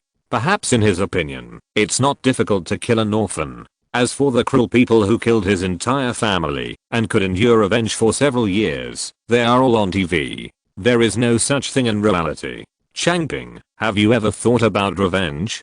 Ding was the only one who felt something terrible, so his expression was the most serious. Revenge. Haha, actually, when I first went abroad, I really wanted revenge, but my father told me that, if you want revenge, you can wait for 5 years. You are not allowed to set foot in Changlin City within 5 years. After 5 years, if you want revenge, you can do it. You can do it, but you must kill him and his girlfriend, and absolutely not let any of them live. Qin Changping's expression also became serious. He said what his father said, and finally announced why he had not come to Changlin City once in a year. I followed my father's strict order and really did not take revenge, or come to Changlin City for 5 years. Now 5 years have passed, and I have come here, but to be honest, I have grown a lot in these 5 years. I really don't have the idea of revenge. On the contrary, I really want to know this person. It would be best if we can be friends. Listening to Qin Changping's words, Ding also nodded and actually agreed with him. This person is not simple. If we can really become friends, count me in. There are fewer and fewer people like this who value feelings. Okay, let's have one. Qin Changping smiled and raised his glass, drank a glass with Ding, and then drank it all. By the way, Yan Hao, I heard that you went to Zizin's place today. You wanted to expose his fake master Changping. Don't mention it. I felt so depressed today. That GLUO, he was so damn pretentious. It was disgusting. Yan Hao obviously couldn't stand being beaten up by a female high school student, so he deliberately concealed the matter and transferred all his hatred to GLUO. GLUO? That man is called GLUO? G from Jian, LUO from Luoshu. About 1.78 meters tall, very handsome, but not thin. Yeah, Changping, do you know him? The world is really small. That GLUO is the boy who stabbed me 3 times. He has a girlfriend named Kichudi. Back then, they depended on each other. What he values most about you is his girlfriend. He is a ruthless man. Ruthless man. Yan Hao sneered. He was a little concerned after hearing about Qin Changping's story, but now when he heard that the man was GLUO, he completely lost his feelings. When Yan Hao heard Qin Changping say that GLUO was a ruthless person, he just wanted to laugh in his heart. Could GLUO be a ruthless person? He just had some kung fu skills and wanted to play hard to go to Zizin to be a parasite, undermine him, and seize the store. Changping, you reminded me well this time. Since GLUO is a ruthless person, then I have to be more ruthless than him and strike first. Isn't he interested in his girlfriend? I will find someone to capture his girlfriend today, and then he will do whatever he wants. At this time, Yan Hao had a confident look on his face, and his words were extremely vicious. If you're listening to this novel on a channel other than Fanfic World, it means they downloaded and uploaded it without effort. We cordially invite you to visit our channel, Mundo Fanfic Novelos. There you'll find the original version of this story and you can explore many other novels of various genres. We're waiting for you to immerse yourself in a world of incredible novels. Chapter 163, Love Crazy. Of course, Yan Hao may not have intended to do so, but just followed Qin Changping's words. After all, Qin Changping suffered a loss at the hands of GLUO. If he completely crushed GLUO, Qin Changping would not be able to save face. Yan Hao. Hiding began to listen to Yan Heo's words and felt that the world was really small, but he did not expect that he would say that he would arrest Luo's girlfriend, and the following words were even more excessive. Hiding had not thought that the boy who just came in with Zujing was Luo, but just now, when Yan Heo was sitting there with a lewd smile, he suddenly heard some sounds from the other end of the box. At this moment, Hiding suddenly realized, and he was shocked in his heart. He shouted Yan Heo's name loudly and angrily, interrupting what he was about to say. Yan Heo, who was interrupted by Hiding's angry rebuke, still didn't understand what was going on. He was still wondering why Hiding was angry. He raised his head, and Hiding suddenly stood up and said anxiously, Yan Heo, don't talk nonsense. Zujing's friend is at the other end of the box. Yan Heo thought that Zujing hadn't arrived yet, and he didn't see Zujing's car outside. Yan Heo never dreamed that Luo and others were driving in Nan's car. And Nan just bought a new car the day before yesterday, and he didn't even have a license plate. Is Luo here? Even if he heard it, what can he do? Yan Heo suddenly stood up, and before he could finish his what can he do, a glass beer bottle still filled with beer flew out from the darkness. Snap. The beer bottle fell directly on the bar next to Yan Heo, and the beer splashed with the broken glass. Turn on the lights. Qin Changping was the first to react, and Hiding turned around to turn on the light. At this time, 2 or 3 bottles of beer flew over. One of them finally hit Yan Heo's shoulder, and then rolled to the ground. It didn't break, but Yan Heo was not thin. His left shoulder was numb and painful. He was also splashed with a lot of alcohol, and smelled of alcohol. At this time, the lights were turned on. Yan Heo, come on, unless I die today, you can't think of walking out intact. If you can survive, I suggest you go burn some incense. Luo's expression did not show anger or hatred, but was terribly calm. Kichudi and his past self were all very distant stories. Luo should not have cared about it. He should not have cared about it. But he cared about it, so what? He could not see her, he could completely isolate her. But in front of him, no one could slander or insult her. Because he had promised Aunt Jiang that he would take good care of Kichudi. Kichudi gave up the promise, but he could not. He never forgot the promise. At that moment, Luo walked around the sofa. Tang Ruoxi and Nan wanted to hold Luo, but Luo pushed them hard and pushed them onto the sofa. Bang, bang. Luo smashed the wine bottle in his hands on the seat, and the lower half of the bottle shattered, with the glass shards being particularly sharp. The wine splashed from the broken bottle splashed all over Luo, and half of his shoes were wet, but Luo didn't care. He rushed over with the broken bottle in both hands. Luo, don't. Luo, please. Luo, don't do anything stupid. Tang Ruoxi and Nan were pushed onto the sofa by Luo. Nan cried and shouted and wanted to rush over. Tang Ruoxi was just pretending at this time. She wanted to fight right away, that would be fun. But Nan was so into the role that Tang Ruoxi was embarrassed to do anything, so she just rushed forward for the sake of meaning. But Aang Kalen was already standing in front of the two of them and stopped them from rushing over. Don't go over there, be careful not to hurt you. Zujing. Hold them both. Oh. Zujing was already stunned. She had no idea why her birthday had turned out like this. When someone knocked on the door of the box, Hiding opened the door and then called out Changping's name. Luo and Nan sat there as if they were frozen. Then they listened to Qin Changping's story in its entirety. At first, Zujing just felt that the boy of the same age as herself was so amazing, and he was so decisive and brave. But when his identity was revealed, that moment, Zujing realized how awesome Luo was. This is what is called trying to kill the whole family. More than 5 years ago, Luo had no power and influence. Facing a person from Qin Changping's family background, he actually forced him and his parents to take a step back and hurriedly left Changlin City. It was simply too cool. After listening to Qin Changping's story, Zujing knew that the reason he was stabbed by Luo was because he harassed Luo's girlfriend. Zujing also secretly glanced at Tang Ruoxi, wondering what face she had behind her mask that made Luo abandon Kichudi and chase her. When Zhu Jing thought of how Gluo decisively stabbed Qin Changping 3 times for his girlfriend, and then hid himself, relying on his tough will to force Qin Changping's father to ban Qin Changping from entering Changlin City within a year, she felt her heart beating so fast. She really didn't expect that this classmate who looked handsome and delicate actually had such a side.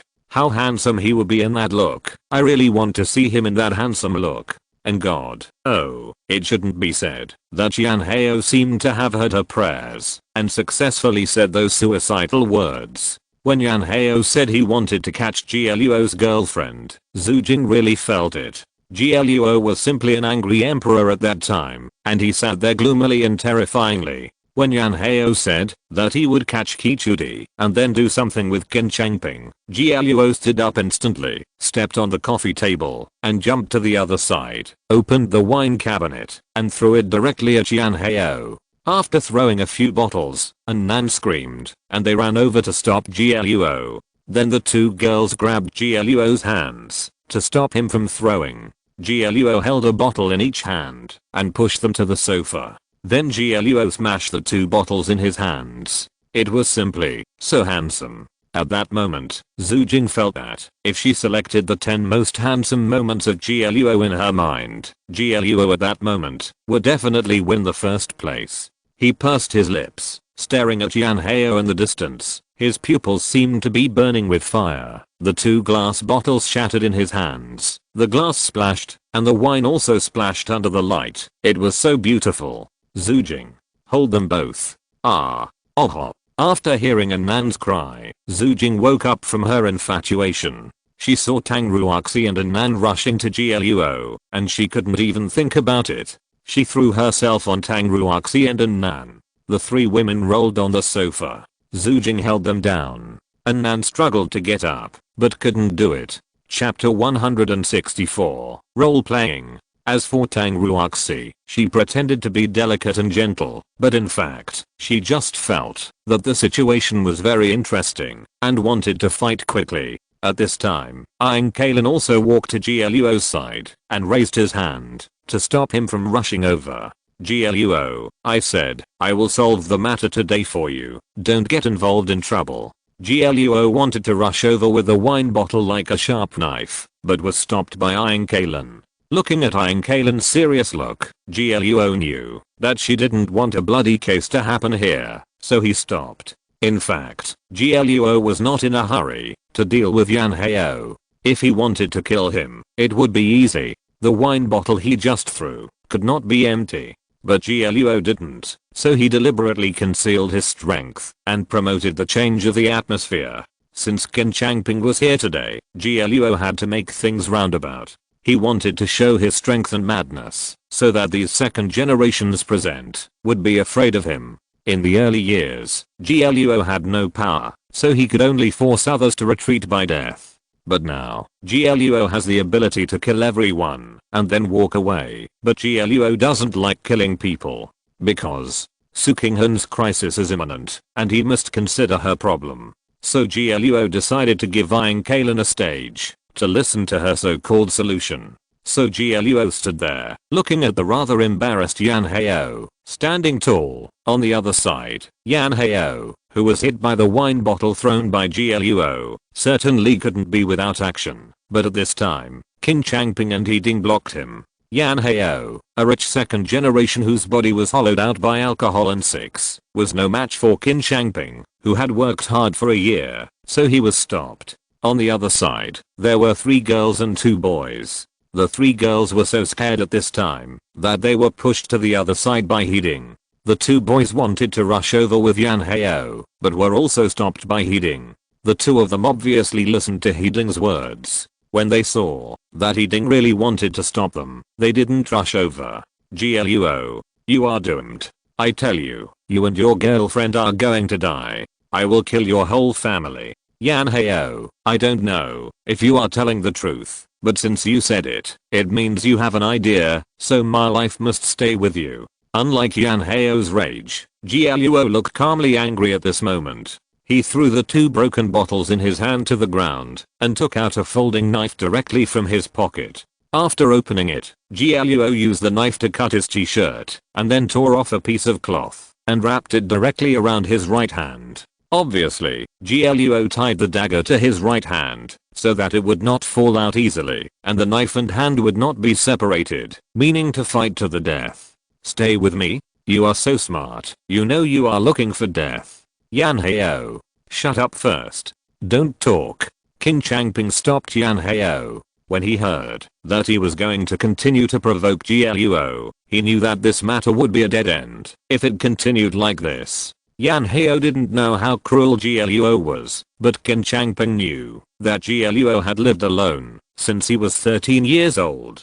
Later, he enrolled in several martial arts classes. According to the data, Luo's martial arts talent was so good that almost every time the martial arts teachers beat him, Luo never stopped exercising day and night, practicing fighting and sanda. This behavior was also very simple. Obviously, Luo lacked a sense of security. He was afraid that he could not protect his girlfriend, so he placed all his bets on the strength of his body. It was precisely because he had seen that Qin Changping understood more clearly that Luo's strength was not only in his physical strength, but also in his cruelty. It can be said that, if An Nan hadn't stopped him today, Luo would definitely rush over to kill Yan Heio. And this is just the beginning. In order to protect the safety of his girlfriend, Luo will definitely kill Yan Heio, escape immediately, and then find Yan Heio's family, and kill them all. Qin Changping deeply understands that Luo is different from the friends around Yan Heio.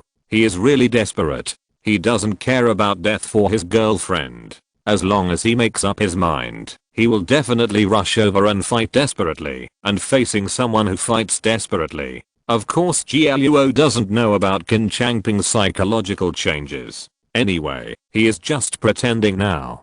Tomorrow is the auction. He will definitely not kill anyone today. Even if he gets into a fight and goes to the police station, it is not allowed. If he really wanted to kill someone, Luo would kill him in any way after the auction. But now, Luo just wanted to act and give a reasonable explanation to the matter.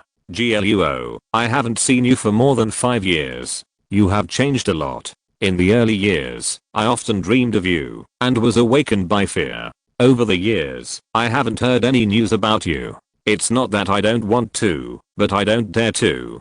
Qin Changping looked at Yan Heio, then looked at Yiding, and the two men he stopped, and quickly came to the conclusion that, if Luo wanted to, he would definitely fight to the death, and kill all 8 of them. As the saying goes, the soft are afraid of the hard are afraid of the tough, and the tough are afraid of the desperate. Luo is a desperate man. His first thought is not himself, but his girlfriend. This is his weakest weakness, but it also makes him so strong that it makes people tremble. In a way, Qin Changping's behavior of not letting things go to the worst step actually also means protecting his own life. As the saying goes, there will be no eggs under an overturned nest. He and Yan Heio are now a bit like grasshoppers on a rope. If Luo really goes crazy, they will all die here. And Qin Changping didn't want to die. Fortunately, he didn't say revenge on Luo just now. Otherwise, Qin Changping was also shocked in his heart. He secretly thanked himself that he really didn't have the idea of revenge on Luo. Otherwise, he wouldn't be able to leave this door today. Luo, I didn't expect that you now have the habit of carrying a knife. Qin Changping covered Yan Heio's mouth to stop him from speaking, and he turned his head and talked to Luo, trying to make the situation better. Qin Changping, I'm really surprised to see you today. The past is over. You can let go of those things. I'm willing to be friends with you. Luo had a knife tied to his right hand, and he still showed a kind smile on his face. Even now that the situation was tense, Luo seemed to remain calm and didn't let things go to the last step. If Luo was an ordinary person, he would be afraid of death. He wouldn't want to kill people. He would also want to live well and live a stable life. But he is not. Because Luo is not, he can continue to pretend to be polite, and he will be more straightforward when he takes action in the future. That's great. To be honest, I've been having nightmares for a long time, since I came back to Changlin City. Every time I dreamed of you, you stabbed me with a knife, and I woke up in fright every time. As soon as Qin Changping saw Luo's attitude, he knew that he wanted to talk, so a smile appeared on Qin Changping's face and his tone became joking. Chapter 165, Kichudi. No, actually I was also very scared 5 years ago. My legs were weak for several days. Luo lowered his right hand, and eyeing Kalen beside him finally breathed a sigh of relief when he saw that Luo had no intention of rushing over. To be honest, eyeing Kalen had seen people get angry or fight, but Luo's appearance just now was not a fight or even a murder at all. Luo's attitude just now was actually killing myself. What does it mean? That is, I want to die myself, but before I die, I will do my best to drag my enemies down with me. This is the idea of soldiers killing enemies in ancient battles. As the saying goes, if you want to kill someone, you must kill yourself first. Everyone has fear and is afraid of death. In a battle, you may retreat because of possible pain or death at some point, which may lead to your direct death. But if you don't want to live, even if the other party kills you, you can drag the other party down. Same here. It seems that we are hurting each other, and it can be regarded as a fight without knowing each other. Qin Changping covered Yan Heo's mouth. Yan Heo didn't understand the situation and thought that Qin Changping was helping Luo to speak, so he kept struggling. Luo, what happened today was Yan Heo's fault. I promise that he won't hurt your girlfriend. Let him apologize to you, and let it go. Qin Changping, I don't want to fight to the death either, but Yan Heo said those words. Without paying a price, he won't understand the meaning of crossing that line.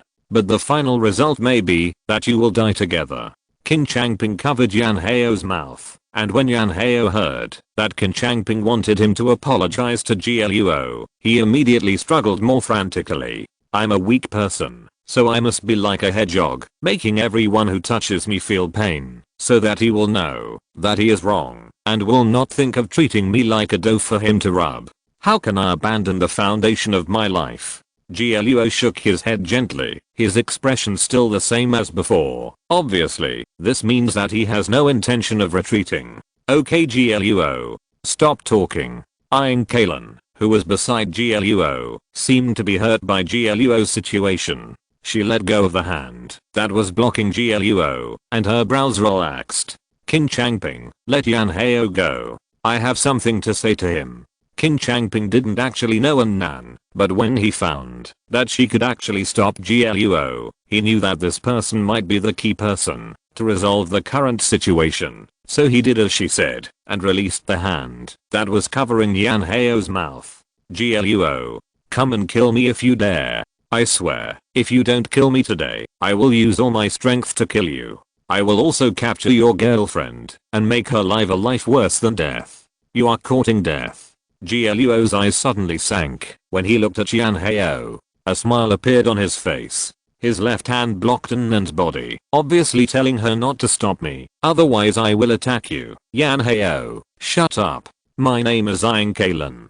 I believe you know my identity. From now on, if you mention Luo's girlfriend again, I will destroy your company at all costs. At this moment, Kalen finally burst out her momentum. Kalen's original indifferent temperament turned into a kind of anger at this moment. She shouted loudly, and there was no trace of joking. And at this moment, after hearing Kalen's words, Yan Heo actually shut up. He finally lost his previous fearless spirit, and listened to Kalen's words. Qin Changping found that Yan Heo no longer had the intention to attack Luo, so he put down his hands.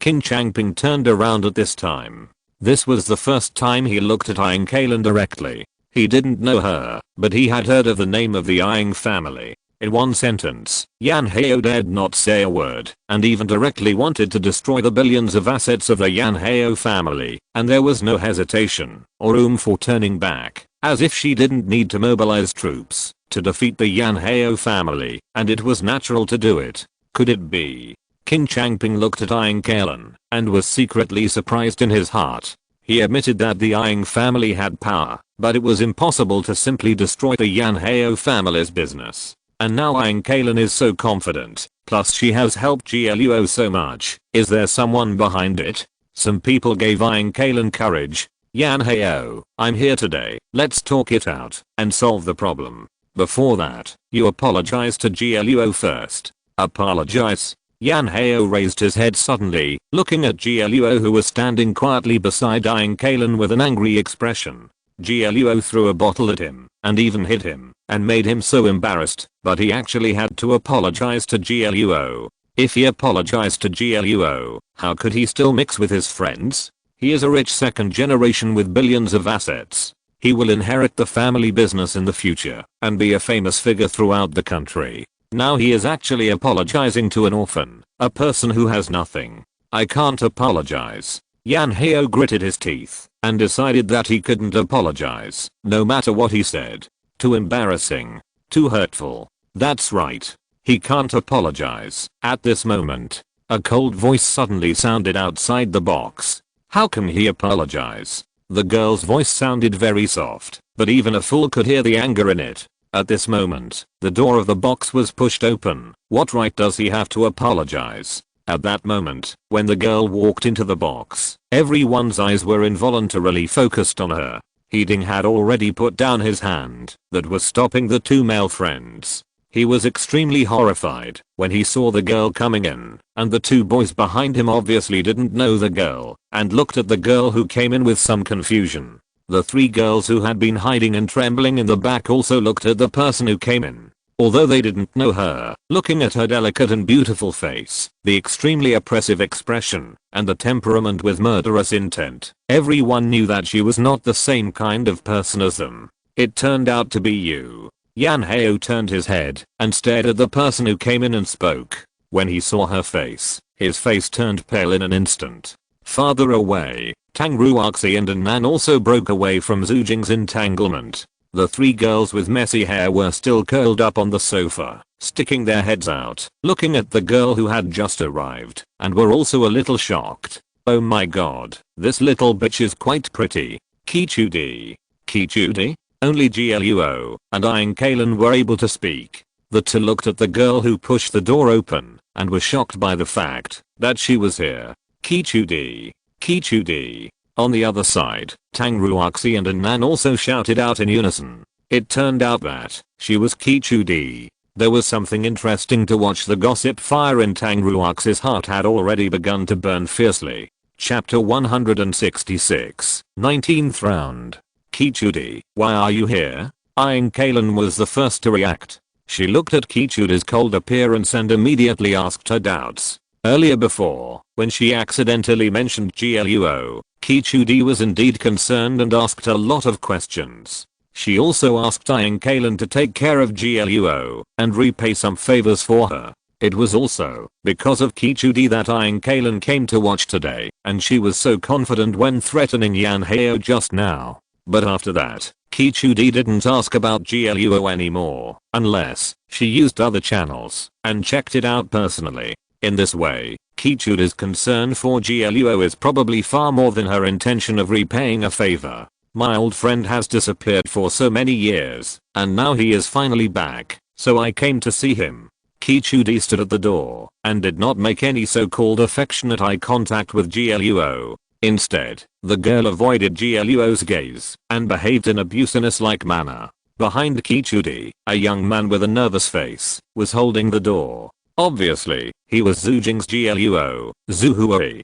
Kichudi, they are all my friends after all, don't go too far. Aang Kalen also felt a little embarrassed. She didn't expect Kichudi to appear here, and she must have heard the bad words Yan Heo said to GLUO just now. I'm sorry. For a moment, Aang Kalen also felt a little guilty. Kichudi had clearly instructed her, but she actually let things turn out like this. It was indeed because she was too soft-hearted and unwilling to really take action against Yan Heo. Otherwise Yan Heo's attitude towards GLUO would have changed long ago. No need to apologize. Since I'm here, I'll solve it myself.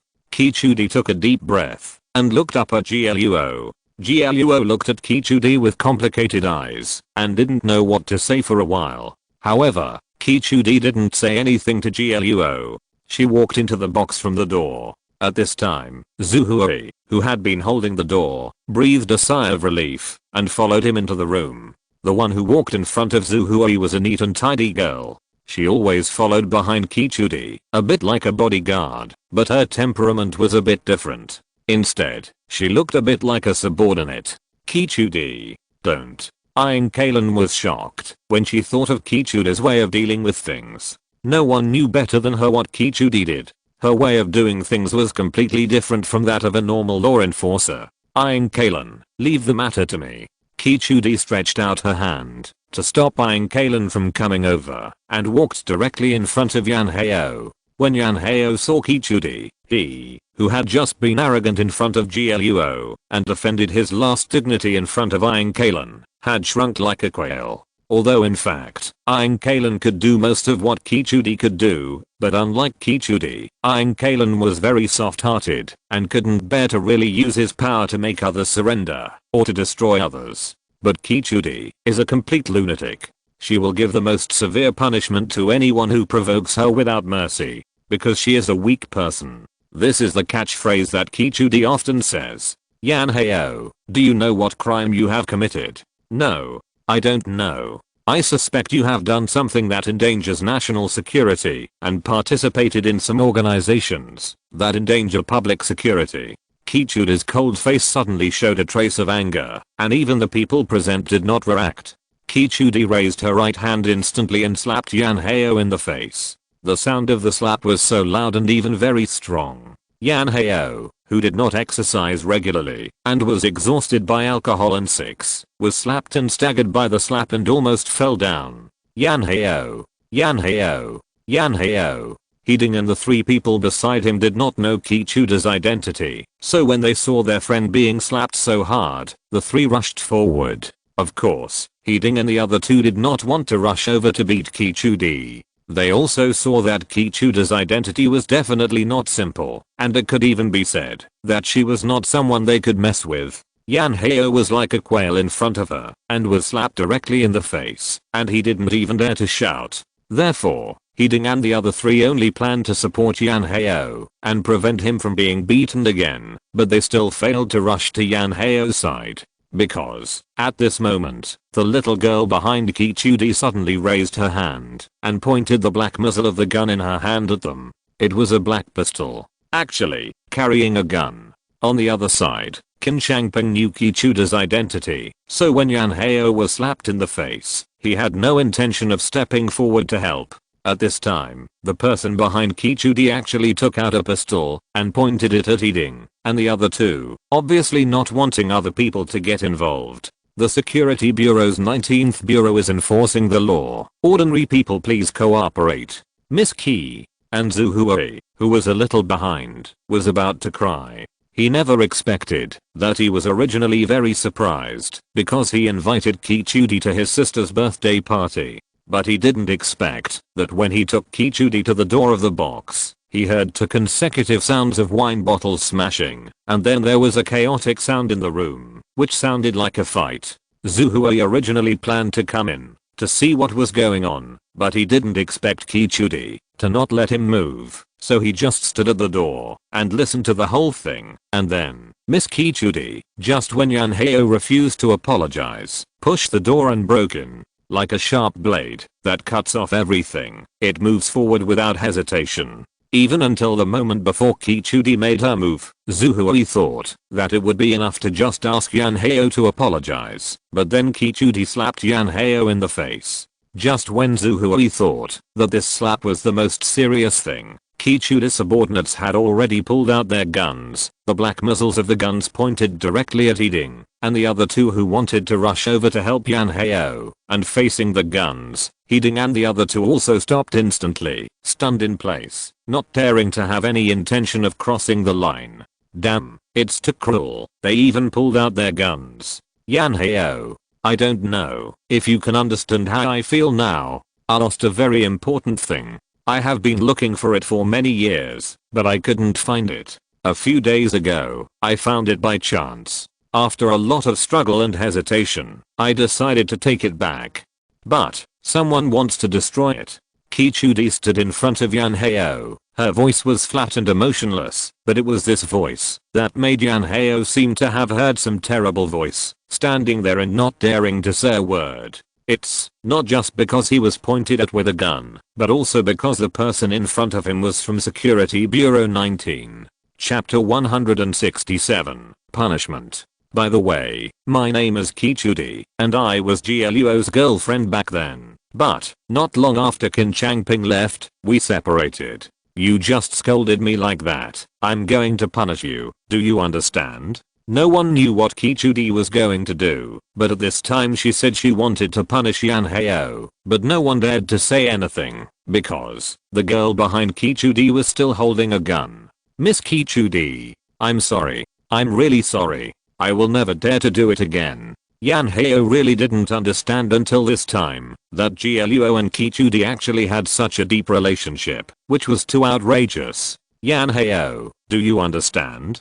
As if she didn't hear Yan Heo's apology, Kichudi didn't even respond to what he said, but asked again if she understood what she said before. I understand. I understand. Miss Kichudi, I really understand this time.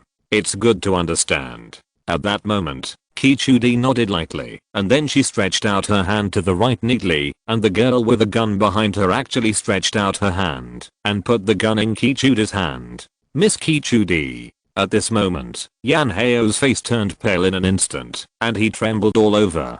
Kichudi took the pistol and slowly pulled out the magazine. Then, she watched the golden bullets buckle in the magazine one by one. She slowly put the magazine back, and then loaded the bullets with a click. At this time, everyone realized that Kichudi's subordinates just frightened them with the pistol, and did not really load the gun. It was not until now that Kichudi loaded the bullets. Yan Heo, I will say that sentence again GLUO, he is the most important person to me. Whoever touches him, I will chop off his whole family. Kichudi had already shouted at the end of this sentence, and the moment she finished speaking, she held the pistol with both hands, facing Yan Heo, and pulled the trigger directly.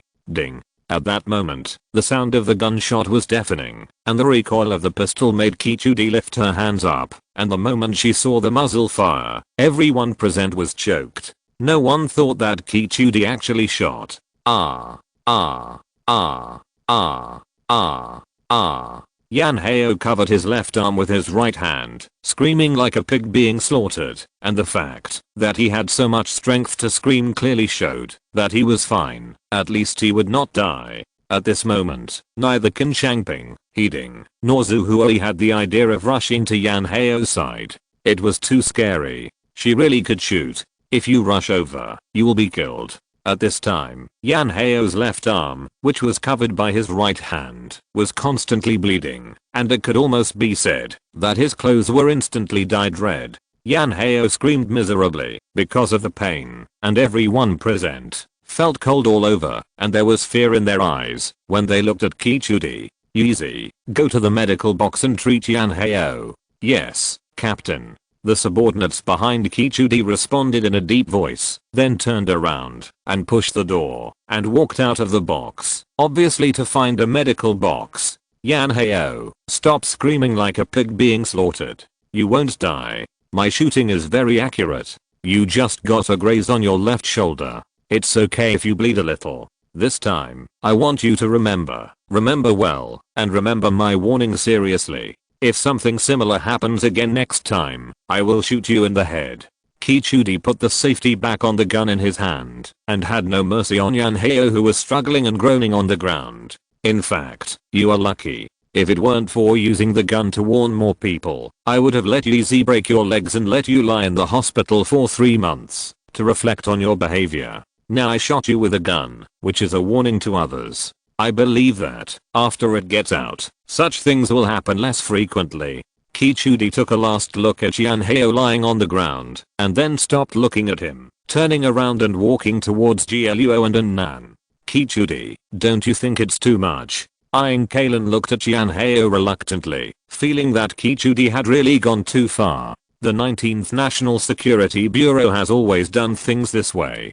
Kichudi was obviously only at college age, but at this time, her competence and coldness were completely incomparable to ordinary people. The 19th National Security Bureau. Ordinary people seemed to have never heard of this department, but in the ears of Yan Heo and Zhu Huai, who had heard of this name, it was simply a demon. Aang Kalen, For your sake, I have shown mercy. In the past, I gave everyone a chance, but who gave me a chance? At that time, I was stupid and liked to tolerate, but when I really spoke, they ignored me. So now, as long as someone oversteps the boundaries, I will give him a lifelong mark. If there were no you and no me today, what do you think GLUO would be in, and what would happen? We, the 19th National Security Bureau, can't control ordinary people, but when we want to control, no one can stop us.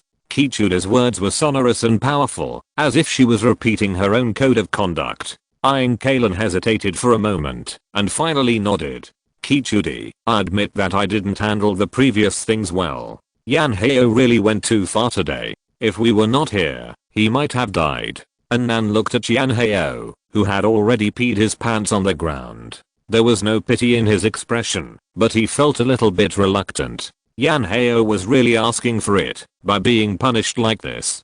Click. The door opened, and the subordinate called Yeezy by Kichudi came in with a medical kit. Obviously, this girl with short hair knew how to deal with gunshot wounds. She just used scissors to cut open the clothes next to Yanheo's wound, and then began to treat him. In the room of more than 100 square meters, young people stood in twos and threes. Zuhuai stood next to Heeding. The two looked at each other and said nothing.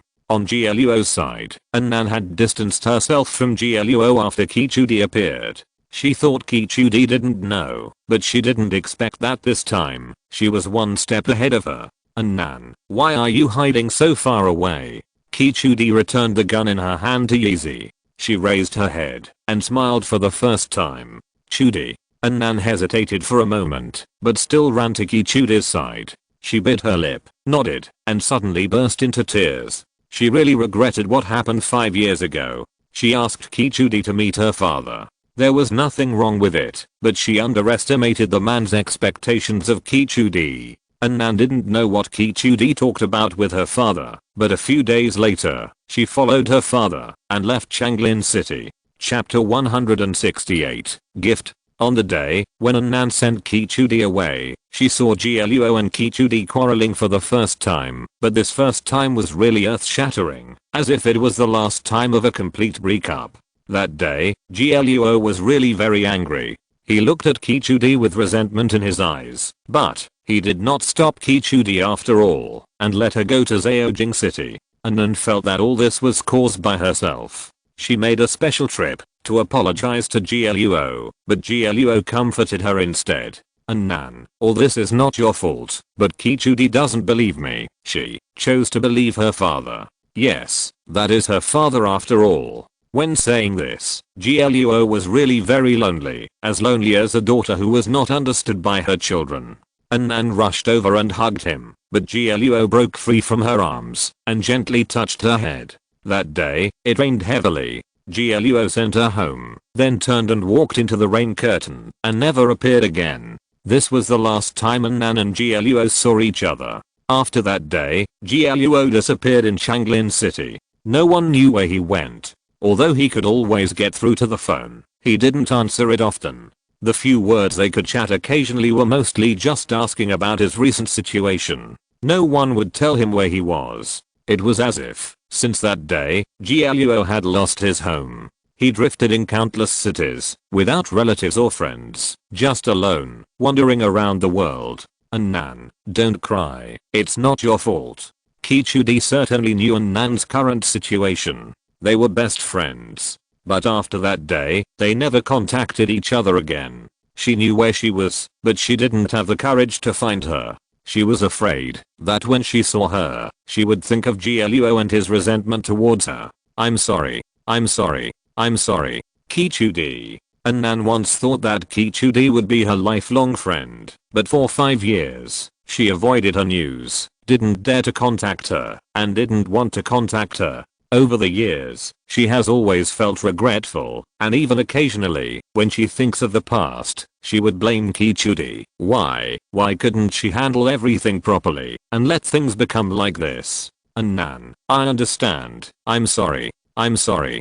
Kichudi opened her arms, and hugged Annan, when she was timid and hesitant. She really never blamed Annan, but felt very guilty about her. She lived a good life in Zhejiang, but it was precisely because of it that she felt more guilty and regretful. That year, she felt that she was doing good for GLUO, but she really didn't believe him. She just satisfied her wish to protect GLUO, but forgot what GLUO really needed.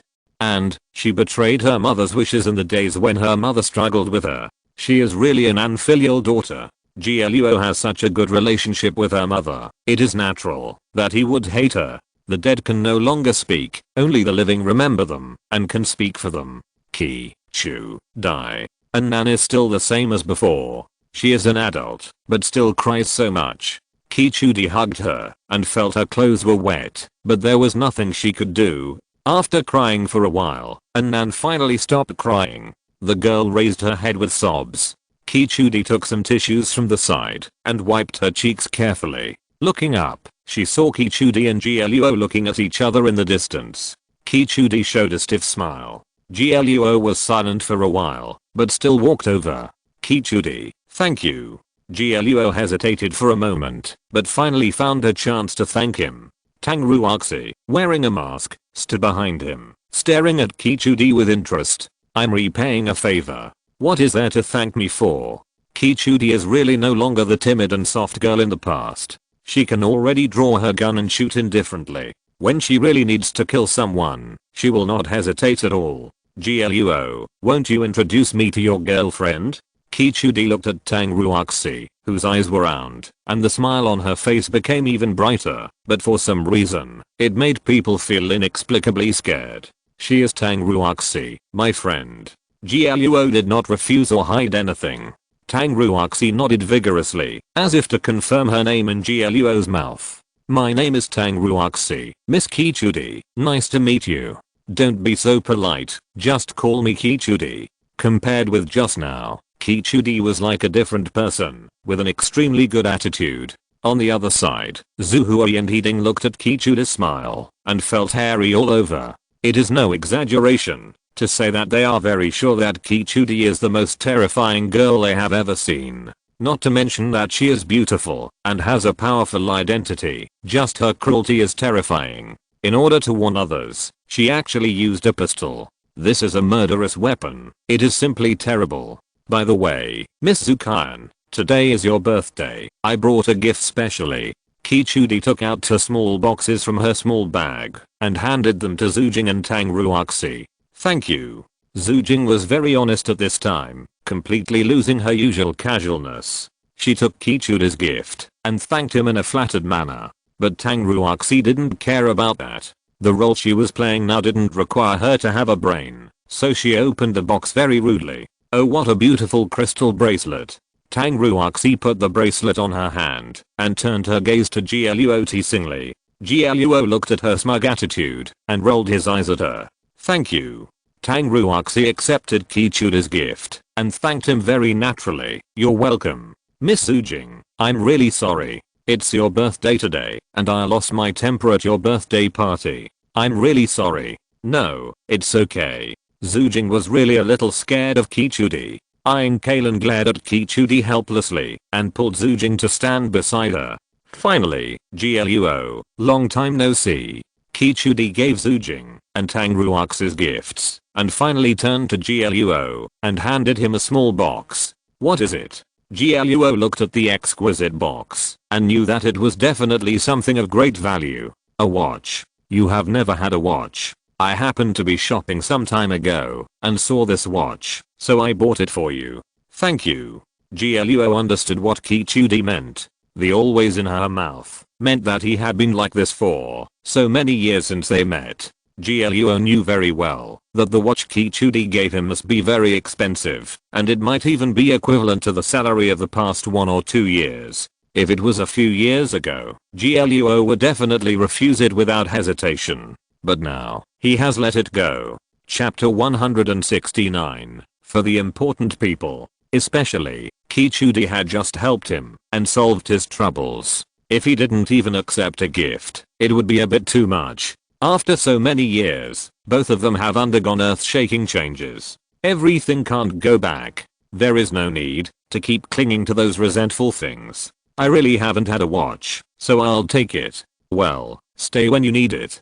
Kichudi looked at the gift from GLUO's men and breathed a sigh of relief. She didn't expect GLUO to take the watch she gave, but just hoped to keep it as a souvenir. At this time, the subordinate called Yeezy by Kichudi had already bandaged Yanheo's wound.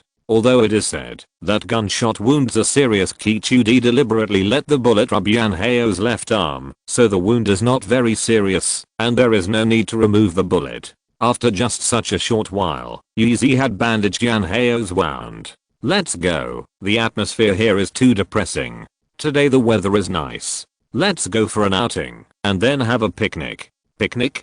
GLUO looked at Kichudi's face with a refreshing smile. He really didn't understand how crazy she was. She actually wanted to go for an outing and a picnic after shooting someone. When the weather is nice, we should go out and have some fun. GLUO also understood what Kichudi meant. What she meant by an outing was definitely not for sightseeing. It was just that this was not a place to talk, and she wanted to find a place to talk to her. GLUO, it's too depressing here. It's good to go for a walk in the wild. Since Tang Ruoxi accepted Kichudi's gift, she naturally had to speak for her. GLUO had this idea in his mind, and with Tang Ruoxi as a step, he naturally nodded in agreement. Let's go. Yeah. After Kichudi got GLUO's affirmative answer, the joy between her eyebrows could no longer be concealed, but out of courtesy, she did not forget Zujing and the others. Zujing, today is your birthday. I'm really sorry that your birthday party turned out like this. Do you want to go out with me? Okay, I just want to go out for an outing. Zujing was also scared when Kichudi asked him this. He looked at his brother and his friends who were afraid to vent their anger at the other end of the room, and nodded. Then let's go. Kichudi no longer asked whether they were going or not, but directly held Nan and Tang Ruoxi's hands, with a very intimate attitude. Kichudi also took Kichudi and the two girls to the door. The girl called Yeezy followed Kichudi, and then eyeing Kalen took Zujing, and GLUO walked at the end. Before leaving, GLUO turned his head and glanced at Yanheo, who was panting uncomfortably on the sofa, sighed softly, and turned to leave. When things came to this point, I believe that no one present had expected that GLUO had originally planned to play a play. But he didn't expect that Kichudi would give Yanheo a lesson that he would never forget without him doing anything. I believe that after this time, he will not hate Yanheo so much next time he sees him. It's a headache. GLUO sighed softly. Although Yanheo didn't need to worry about him now, the more troublesome Kichudi had once again broken into his life. Moreover, the National Security Bureau 19 where she worked was very suspicious. Not far away, Kichudi was walking in front holding Nan and Tang Ruoxi's hands. After 5 years, Kichudi's communication skills were much better than before. I don't know what the three girls are talking about. Anyway, it hasn't been long since the atmosphere was like that of real sisters. Really, grown up. Although GLUO tried his best to avoid it, he couldn't help but think of the little white flower-like girl when he saw Kichudi now. Everyone has grown up, and the past really can't go back. Are you GLUO? At some point, Yeezy, who had been following Kichudi, suddenly slowed down and walked beside GLUO. Yes, I'm GLUO. My name is Yeezy, from the 19th Bureau of the National Security Bureau, and I belong to the 17th Squadron. This girl named Yeezy looks 2 or 3 years younger than GLUO, but she doesn't show much emotion. She stares at GLUO seriously, but she doesn't have any complicated emotions. Captain, she really values you. She chose a very dangerous mission to meet you. In fact, I think it's unnecessary for her to do those things, but I don't know why. The captain wants to tell you, superpowers really exist. GLUO's footsteps suddenly paused when he heard Yeezy's words, and then GLUO immediately took a step, and even faster. Superpowers. Of course superpowers really exist. GLUO's dream in those years was to meet an evolver with superpowers. Because his original talent is returned 8. If he doesn't meet a superpower person, he will just be a middle school student with good physical fitness. However, GLUO really didn't expect that Kichudi still remembered his past fantasy and tried his best to realize his dream. The 19th National Security Bureau, with such a late number, how could it be established a long time ago? GLUO had only suspected it before, but now GLUO can be sure. This department is definitely dedicated to dealing with the problems of evolvers, so Kichudi dares to act so domineeringly and recklessly. Because the destructive power of evolvers is really too great, and Thunderbolt means must be used. It is obvious that this is definitely a national secret mission, but Kichudi not only wants GLUO to know this secret, but also wants to show it to him in person. Just for his childhood dream to do this? It's too spoiling him. Or, expecting him to forgive her with such a sincere apology. GLUO, you may not understand, but for you, the captain really paid a great price. Yuzi's expression did not mean to be angry, as if she was just stating something. Her voice was a little cold, but very sincere. Ha. I know. GLUO sighed helplessly, and nodded as he walked. He understood. Yes, he really understood. However, some things cannot be solved by understanding, some things cannot be crossed by understanding, and some gaps cannot be ignored by understanding. It is because of understanding that he sighs even more, and it is because of understanding that he feels even more powerless. Thank your captain for me. GLUO looked at Tang Ruoxi and Nan and Kichudi, who were already chatting happily in front of him, and finally had to let this girl thank him on his behalf. Why don't you thank her in person? If you thank her in person, the captain will be happier. No, she won't be happy if I thank her in person. She will think it's too awkward. She will be happier if you thank her. GLUO couldn't help rubbing his forehead and felt a headache. Although GLUO felt that this outing picnic was a bit impure, he should enjoy it anyway. If you're listening to this novel on a channel other than Fanfic World, it means they downloaded and uploaded it without effort. We cordially invite you to visit our channel, Mundo Fanfic Novelos. There you'll find the original version of this story, and you can explore many other novels of various genres. We're waiting for you to immerse yourself in a world of incredible novels. Chapter 170, Kichudi's Betrayal. GLUO and Kichudi haven't seen each other for more than 5 years. Now she is just like a different person. Although GLUO can feel that Kichudi has no ill will towards him, he can't tell what the girl wants to do. To be honest, even a fool knows that Kichudi didn't invite GLUO for an outing. You don't even look at the time now. It's February, winter, where can you say outing? But the weather is really good today, the sun is just right, but it must be done as soon as possible. Otherwise the temperature will be at least 5 or 6 degrees lower when the sun goes down. At first, everyone secretly criticized Kichudi for not being able to make up a reason, but when they saw Kichudi's preparations, they realized that Kichudi had planned this long ago.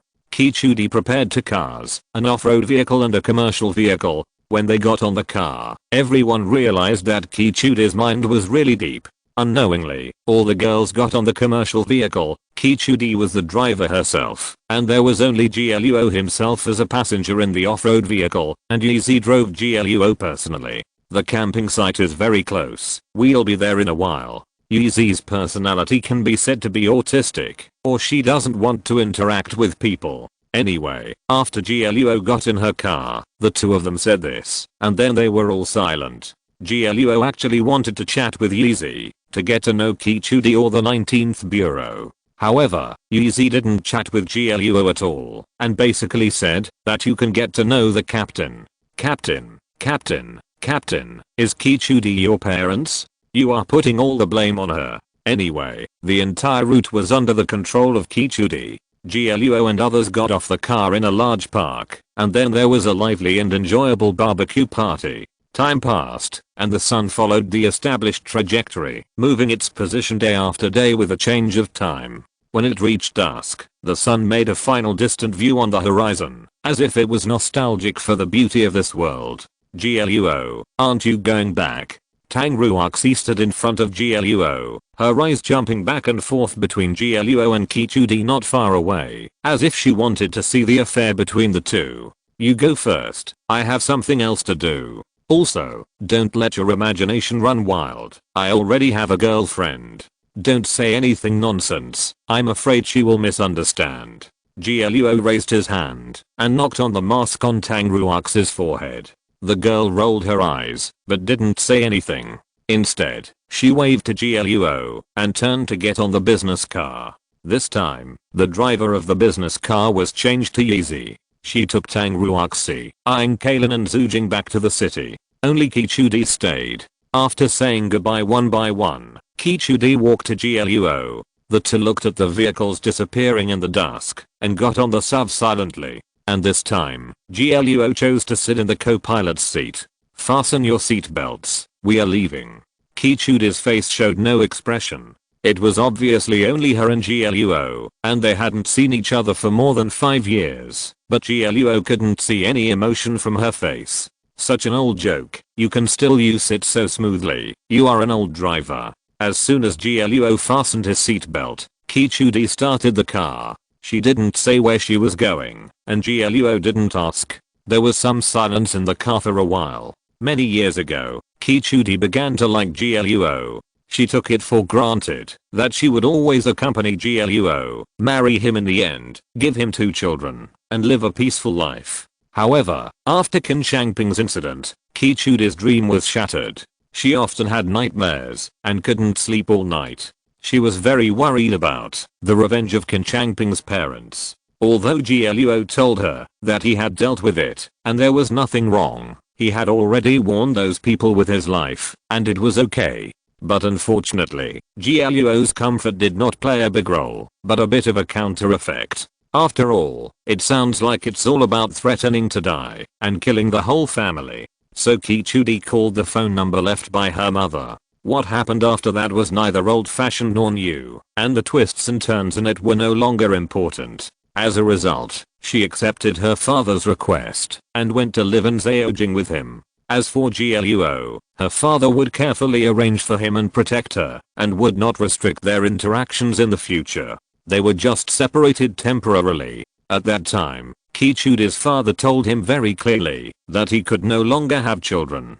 She was his only child, and he just wanted to cherish her. At that time, Kichudi felt that everything was fine. For a lonely father, and for GLUO, she was willing to leave. Unfortunately, at that time, Kichudi was too young. She took it for granted that this was the best. GLUO didn't have to fight desperately, and she could be safe. However, Kichudi forgot GLUO's struggle and determination. He was risking his life to protect her. He really was, using his life as a bet and a blade to cut out a piece of sky for her. She failed him. In the end, Kichudi's choice made GLUO's struggle, hard work, and desperate efforts look like a bunch of jokes. Anyway, it was the same ending, so why didn't she call her father directly? Or, she just didn't believe his promise. He said that she would protect her at all costs. There is no need to discuss right or wrong. That year, GLUO was just 18 years old, young and energetic, and did not consider things completely. Kichudi was 16 years old that year. She was soft on the outside but strong on the inside. She felt that she had lost her mother and could not lose GLUO, so she chose what she thought was the best choice. From beginning to end, she had never discussed it with GLUO.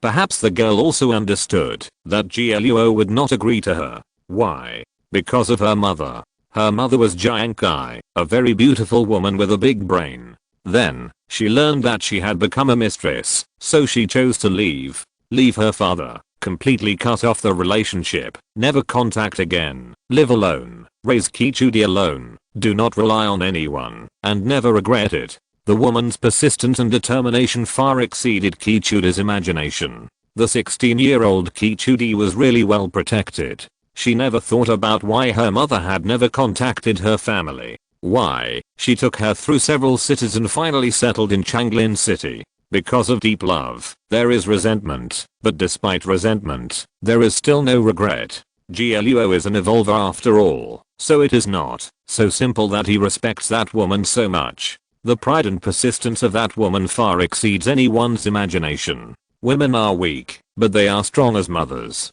Jiang Kai is a very good mother, and also a proud and stubborn woman. Unfortunately, Kichudi did not understand, and she betrayed this determination. Chapter 171. The disease is love. Why did Jiang Kai entrust Kichudi to GLUO before he died?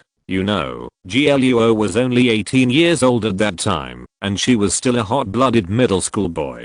Kichudi was handed over to her, and the result was almost doomed. However, Jiankai still did it, because she believed in GLUO, and because of her, she hated Kichudi's father deeply. Unfortunately, GLUO understood, but Kichudi didn't. GLUO was furious with Kichudi and finally broke up. It was really not because Kichudi left or she betrayed his desperate protection. Instead, Kichudi's choice made the woman's lifelong persistence and stubbornness go to waste. This is what a betrayal and irony. GLUO respected Jiankai so much, how could he accept it? Therefore, GLUO chose the most decisive break and left the city directly and never contacted anyone again. Kichudi betrayed her mother and the only person recognized by GLUO among ordinary people. Therefore, GLUO could not understand, forgive, or accept her. Today, 5 long years have passed, and the two meet again. Kichudi has changed tremendously, but GLUO is still a teenager. At the age of 24, he has been through a lot, but after he came back, he is still a teenager. He has never changed, just like 5 years ago. Kichudi looked at GLUO in the rearview mirror, looked at him carefully, and finally confirmed that GLUO really has not changed at all. There is no difference between GLUO at the age of 18 and GLUO at the age of 24 now. The effect of time seems to have lost its effect on GLUO, and his age seems to be meaningless. Kichudi originally had a lot of things to say to GLUO, and a lot of things she wanted to tell him.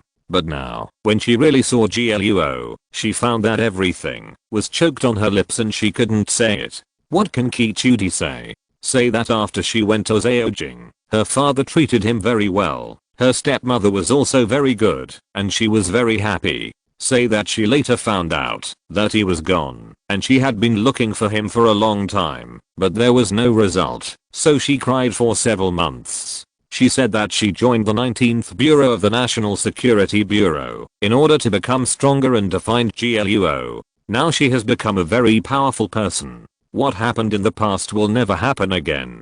Time and energy eventually made Kichudi grow up. One day in a certain year, she finally understood GLUO's determination. That boy obviously had a better way to solve this matter, but he chose the most fierce counterattack. He was sacrificing himself to protect her. Although he was a little reckless and crazy, he really valued her very much. However, she betrayed his determination and his persistence in risking his life. Then, it was her mother. After GLUO disappeared, Kichudi was like a demon. She suffered from a serious mental illness. She saw many psychologists, but she couldn't be cured. Even the condition continued to worsen. In the end, she couldn't even speak. After that, she read a lot of books, a lot.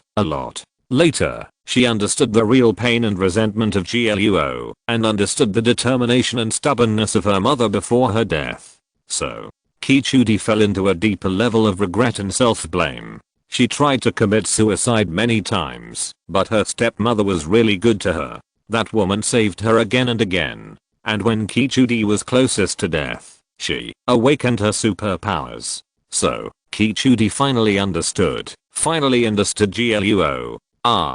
It turned out that GLUO was right, and everyone around him was wrong. All wrong. Everyone was wrong. GLUO was right. Superpowers really existed, and there really were evolvers. So, Kichudi gave up suicide. She survived, and survived with hope. She wanted to find GLUO, and tell him that superpowers really existed in this world. He was right. He had always been right. His dreams, his fantasies, his middle school, all were true. He had always been right. She was wrong. Really wrong. So, I'm sorry. GLUO, I'm sorry. Kichudi was silent for a long time, and finally, when she didn't even notice, the girl was already in tears. Her crying was silent and mournful. It was as if there was a big hole in her heart, without any feelings, and life and death had no meaning. She lived just to see GLUO, and tell him that she was wrong. GLUO, I was wrong. I understand. GLUO closed his eyes and nodded gently.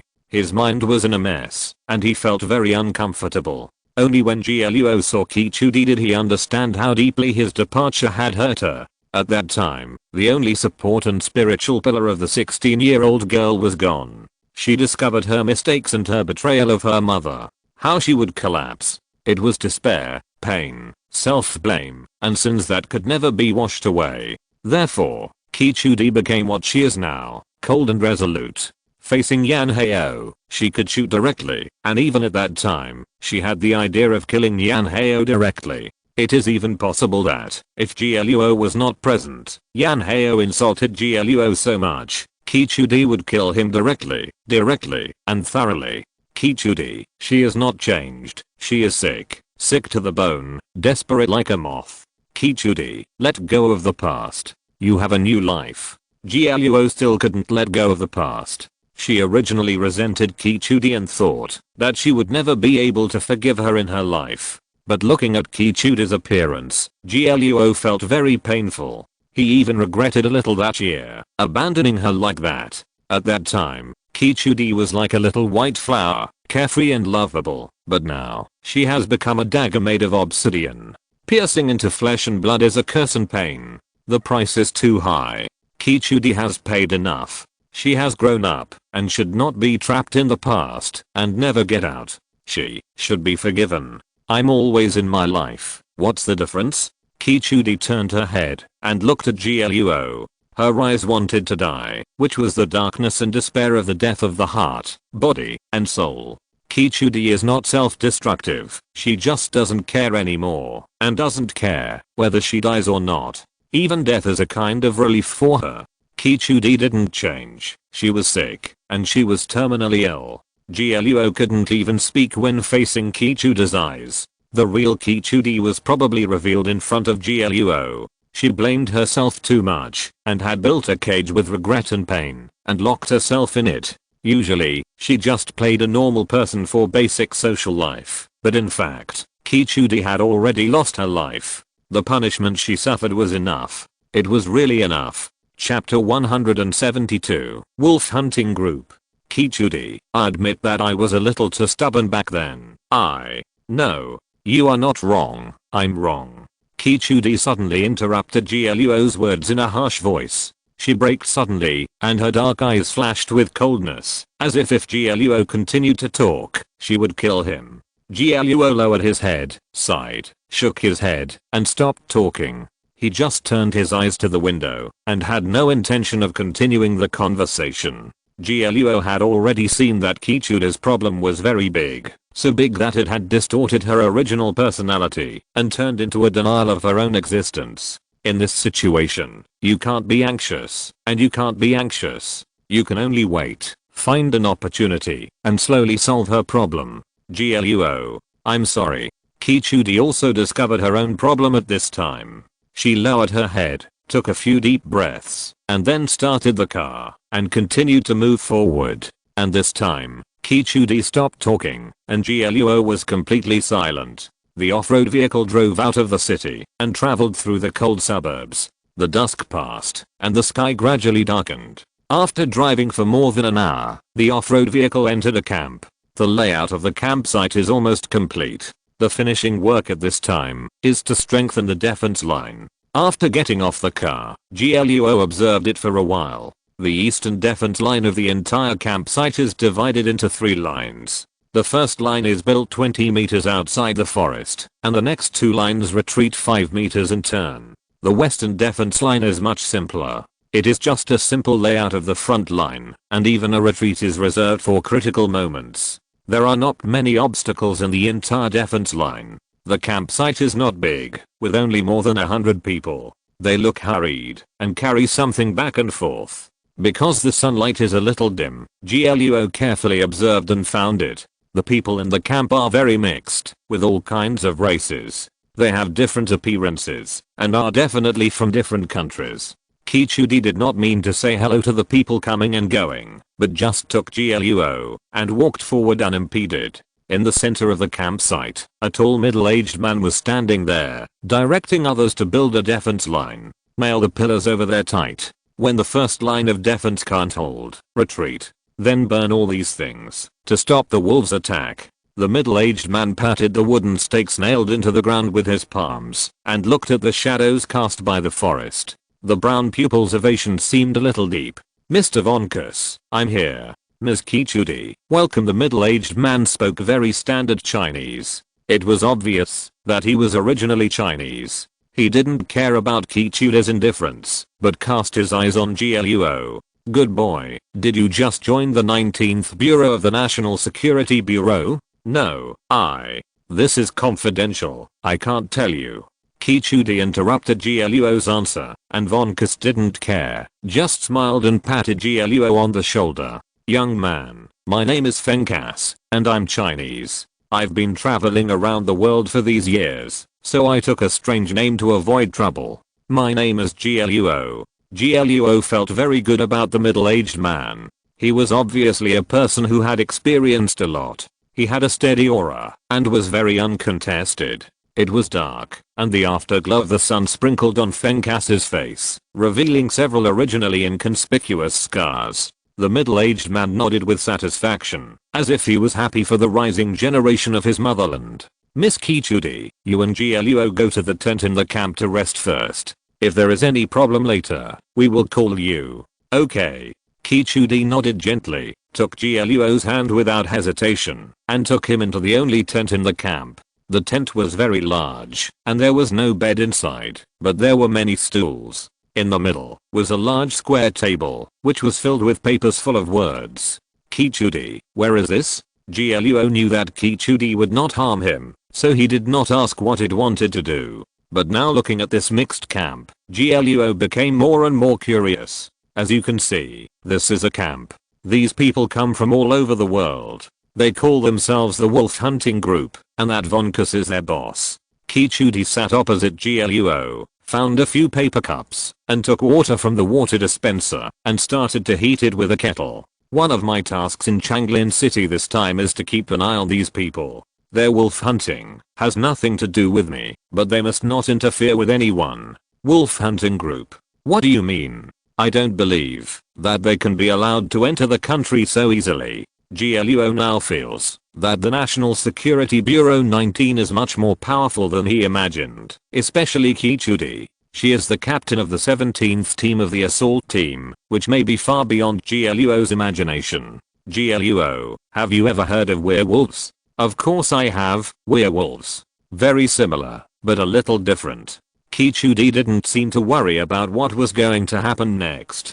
She quietly waited for the hot water to boil, and then poured hot water for Gluo and herself. About 8 or 9 years ago, there was a man who awakened a special original talent. You can just think of this word as a superpower. Its name is werewolf. This ability allows him to turn into a giant wolf at any time, and he uses something similar to a virus. After injecting it into the human body, it turns the human into a half-human half-wolf monster, and is controlled by him. This man was originally a tramp. He hated every upper class in society, and envied those happy families, so he began to secretly attack humans, transforming many people into his own family werewolves, and directly destroyed many families.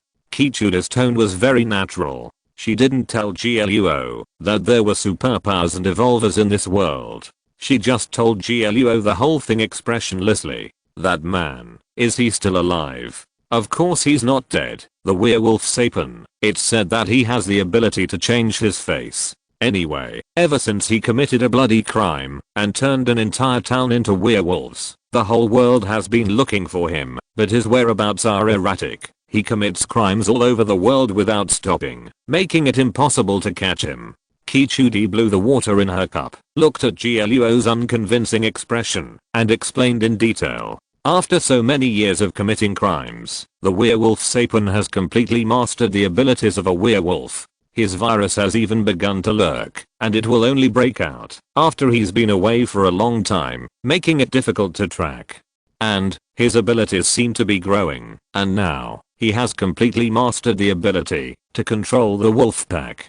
So, these people in the wolf hunting group outside are all people who have been hurt by Sapin, and they are united because of revenge. Chapter 173. The wolf is coming. It is true. Werewolf Sapin is a psychopath. What he likes to destroy most is those happy families, and it seems that he deliberately left the man who lost his wife and children to make him crazy in hatred. Kichudi took a sip of hot water, and her tone did not change at all, as if such a terrifying character was just a matter of life and death to her. For so many years, Werewolf Sapien has been relying on his own abilities to get away with it, until 2 years ago, he set foot on this land. That Fenkus, whose original name was Feng Jian, had a happy family. Werewolf Sapien destroyed everything for him. In despair and hatred, he actually awakened his original talent. And, the most interesting thing is, that this superpower is all round against Werewolf Sapien. It is simply the embodiment of the desire for revenge. Since then, Fenkus has been chasing Werewolf Sapien until today. Kichudi's story is very simple, and GLUO also understands it. He can just use his imagination to fill in the gaps. Anyway, this is a story of revenge. Wait. Kichudi, that means that Man-Wolf Sapien has come to Changlin City. Isn't that very dangerous? On the other hand, do you know why Man-Wolf Sapien ran to Changlin City? You mean, running away? GLUO looked at Kichudi's relaxed expression, and finally understood in his heart that this wolf hunting group was actually quite capable. Man-Wolf Sapien had done too many evil things, and the victims were madly chasing him, and actually forced him into a desperate situation. Because of the existence of Vonkus, Man-Wolf Sapien can no longer hide, so it must kill him. Otherwise, no matter where it goes, it can't escape. The power of hatred. GLUO thought of the middle-aged man just now, and couldn't help sighing in his heart. What kind of hatred can make a person awaken a source talent that is only aimed at one person? However, it was fortunate that he was there, and Man-Wolf Sapien was desperate and forced here. Kichudi, if that's the case, there should be an ambush around. How many people from the security department have come? Just me. Kichudi noticed that GLUO looked unconvinced, so she shook her head and repeated her answer. If there was really an ambush, how could the Werewolf Sapien come? He's not a fool. This is a game of gambling, with the Werewolf Sapien on one side and the wolf hunting group on the other. As for the security department, we won't intervene. This is Vonkus's request. The people in their wolf hunting group have all drunk his blood. These people are resistant to the werewolf virus, but others can't. The wolf hunting group can travel around the world because they only chase and kill the Werewolf Sapien. They won't contact other people, won't do other things, and of course won't accept other help. They are all a group of avengers, and they will fight to the death. Kichudi seemed a little afraid of the heat. She always drank water a little at a time, very slowly. GLUO sat opposite her, sorting things out in his mind. The current situation is, the Werewolf Sapien was chased by the wolf hunting group, and had no way out, so he turned around, and fought to the death. The wolf hunting group rejected all the help, and decided to fight to the death with their enemies. They hastily set up this camp, just for the decisive battle. Kichudi, a special monitor of the security department, would not get involved in this matter. She just wanted to make sure whether the wolf hunting group followed the agreement, and whether it affected public security. You mean, we are in great danger now? GLUO raised his head, and Kichudi had a very beautiful smile on her face. She suddenly stood up, and stretched out her hand to GLUO, as if inviting him. GLUO, the reason why I'm here is to take you to witness the world you once dreamed of. GLUO did not answer Kichudi, but stretched out his hand, accepted her invitation, and stood up from the stool. Blood song, the deepest despair, the most painful memories, the heaviest regret, abandoning the hope of life, using blood as a blade, and singing praises to death. Give up taking. GLUO's consciousness instantly understood Kichudi's original talent, but the content of the interpretation made GLUO feel hairy all over. What kind of situation did Kichudi go through back then, that she actually awakened this innate ability? The words were filled with pain and despair. She might have gone crazy back then. GLUO, don't worry, I'm very strong now, I can protect you. Kichudi was obviously smiling, but it gave people a creepy feeling. She didn't notice the judgment and search of her by, returned 8, and just pulled GLUO, and walked out of the tent. The stars were quiet in the suburbs at night, and the creatures facing the sun began to fall into a deep sleep, but the full moon was high in the sky, and under the silver light, its followers had just really started to move. Wolf. There are wolves. The wolf pack has appeared. As if oil was poured into hot water, the whole camp suddenly exploded, and everyone began to run and move, a little panicked, but more excited. At this moment, GLUO still couldn't understand the meaning of the animal wolf and the reason why people were panicking. But after the shout, the quiet night was completely awakened, and soon, it turned into a picture of a tragic confrontation. Kichudi, can I go and take a look? Of course, you can do whatever you want. After all, you are not from the security department. Our agreement with the wolf hunting group does not involve you. Kichudi seemed to have known GLUO's choice. She looked at GLUO happily, as if she had finally made a difference. But you have to remember that I can't intervene. I can only protect you because you are an ordinary citizen. Yeah. GLUO understood what Kichudi meant. He now had some understanding of why Kichudi brought him here today. Such a perfect opportunity is too hard to find. What he can see may be a legendary hunting and killing. The flow of people in the camp is in a fixed direction. GLUO followed the crowd and soon reached the periphery of the camp. At this time, humans had obviously fought with the wolves and repelled a wave of wolves. Mr. Vonkus. When GLUO saw Vonkus' figure, the middle-aged man was walking back. Behind him, more than 20 prairie wolves became headless corpses. Sticky red blood continued to overflow from the broken parts of the corpses, staining the ground with a fishy smell. GLUO. Vonkus stood beside GLUO, holding a bloody longsword. The smelly blood of the prairie wolf splashed all over his body, and his pants were already stained blood red. On the ground beside him, a thin dark-skinned young man was dying. His bright eyes gradually became blurred. He raised his hand and pointed to the side with his bloody palm. Then a smile appeared on his cheek, as if he was proud of his success. Chapter 174, Rules. Next to the dying young man, the corpse of the wolf was obviously much larger than an ordinary wolf corpse. It was unknown what kind of struggle the dark-skinned young man had gone through, but he actually shot a bullet into the wolf's mouth, killing it completely. As the price of victory, his neck was also torn open by the wolf's fangs, and the bright red blood gushed out uncontrollably. The young man next to him pressed his wound tightly, his face already bloodshot from tears. Brother Lee was trying to save me. He did this to save me. I deserve to die. I deserve to die. If I hadn't been careless. The young man tried his best to press the bleeding wound, and the blood that overflowed obviously decreased, but he had no way to save his life, and could only watch him go to death. Save him. GLUO looked at the people around him who were watching in silence, and felt puzzled. The man wasn't dead yet, so why didn't they try to rescue him? Sometimes, we can't do as much as we think. The middle-aged man seemed unaware of the sticky blood on his body. He wiped the blood off his face with his fingers, then tilted his head to the young man beside him who was already crying, as if to signal him to do something. Minimum Yashu. Mr. Vonkus. The young man named Minimum Yashu looked at Vonkus tremblingly. The middle-aged man had a lot of say in the wolf hunting group, and basically he could say what he said. But at this time, Vonkus's simple gesture made Minimum Yashu's face hesitate, and his voice sounded trembling when he answered. A few minutes ago, the wolves came too fast and fiercely. At that time, the situation was critical and everyone lost their composure. Minimum Yashu should have been the first to be bitten to death. If someone hadn't risked his life to push him away, he would have been lying on the ground dying. Mr. Vonkus, please. Minimum Yashu looked at Vonkus with tears in his eyes, silently begging for something, but at this time, the middle-aged man looked cold and his expression was as stiff as stone. Mr. Feng. GLUO felt that something was wrong. He turned his head and looked at Vonkus.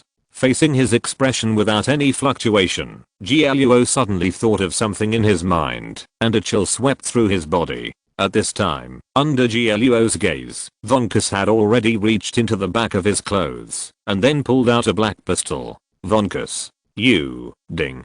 Before GLUO's roar fell, the ancient gun in Vonkus's hand had already pulled the trigger, and the metal bullet accurately penetrated the forehead of the injured. Through the round bullet hole, the dark young man's brain had already rotted into a ball. Vonkus. GLUO could hardly believe that Vonkus would be so cruel. He was obviously a member of his group, but he killed him directly without mercy. We can't save him. Instead of letting him continue to suffer, it's better to give him a quick death. There was no mercy or kindness on Vonkus's face. He put the pistol back on his waist, shook the blood off the blade with his right hand, and then put it back into the scabbard. Is that your reason? Guo laughed in anger. He just felt that the matter was inexplicable. Even if the person could not be saved, there was no need to kill him on the spot. Brother Lee. Minimum Yashu knelt down in front of the dark-skinned young man's body with a plop, grabbing his clothes with both hands. He didn't cry anymore, but just sobbed like a beast. Guo, if you want to understand the rules of the evolvers, I can teach you from the beginning when all this is over. But now, facing Guo's angry intention to attack, Vonkus just shook his head. His face remained cold. For the hopeless and irredeemable, all we can do is to make him die faster and avoid more pain. This is the iron rule when the wolf hunters face the werewolf Sapien. Vonkus, why do you have such a noble and great expression when you kill your companions with your own hands? Is my guilt and tears going to change the current situation? Vonkus bent his head, staring at Guo's eyes without giving in. The emotions in his pupils flickered, as if he was enduring something. Guo, look up. What time is it now? Who won't die? Who can survive to the end? He just went ahead. Vonkus didn't feel good either, but for revenge, they had lost everything, and death might be a relief. As for the order, it was nothing more than a position. Guo, you may think what I said is wrong, but this is the best answer that the wolf hunters got with blood. I understand. Guo nodded, and it seemed that he no longer intended to continue communicating with Vonkus. The middle-aged man brushed past him and left completely after leaving a word. I'm sorry for being so rude to you. I can't comfort you anymore. Guo took a deep breath and closed his eyes. He clenched his fists suddenly. He wanted to shout out loud, but an emotion made him suppress his desire. He turned his head and Kichudi smiled and nodded at him, as if she supported him, no matter what he did. Guo, everyone in the wolf hunter group is for revenge. Facing the virus of werewolf Sapien, their code of conduct is different from that of ordinary people. We can disagree, but we can't interfere with them. Yeah. Guo didn't say anything. He just watched the young men of Minimum Yashu and carry the body to a stretcher and transport it to another place. Kichudi, is this the world of the evolvers? Guo's words sounded a bit like a question, and a bit like talking to himself. All along, Guo felt that he, an evolver, was no different from ordinary people. On the contrary, in order to keep his identity secret, Guo lived a harder life than ordinary people. Although many times, Guo was cruel, and it was not impossible to make a fortune. But Guo's kindness and morality prevented him from doing those things. There are two things. The more often and persistently you think about them, the more your soul will be filled with their revenue and growing charm and reverence, the starry sky above us, and the moral law in our hearts. Kichude's answer was a bit off topic, but Guo understood what she meant and could only nod in agreement. Guo, although many secrets cannot be told to you according to the rules, I can reveal them to you. According to the information from the 19th Bureau of the National Security Bureau, the earliest evolutionist discovered by humans so far was 9 years ago. The werewolf Sapien was one of the first evolutionists. Kichudi did not let Guo stay here any longer. She pulled Guo and walked towards the tent. According to the overall big data, 3 years ago, the number of evolutionists in the world did not exceed 10,000, and it was growing slowly. But, from 3 years ago to now, the number of evolutionists is growing rapidly.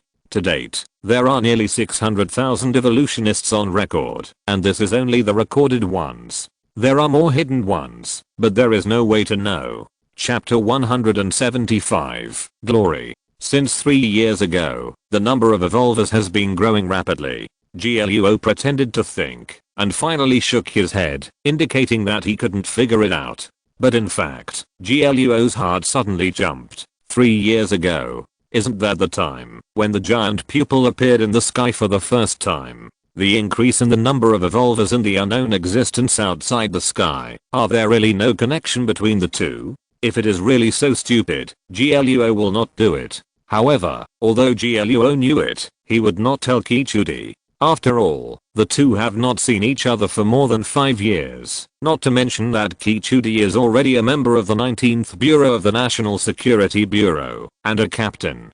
I didn't want you to know.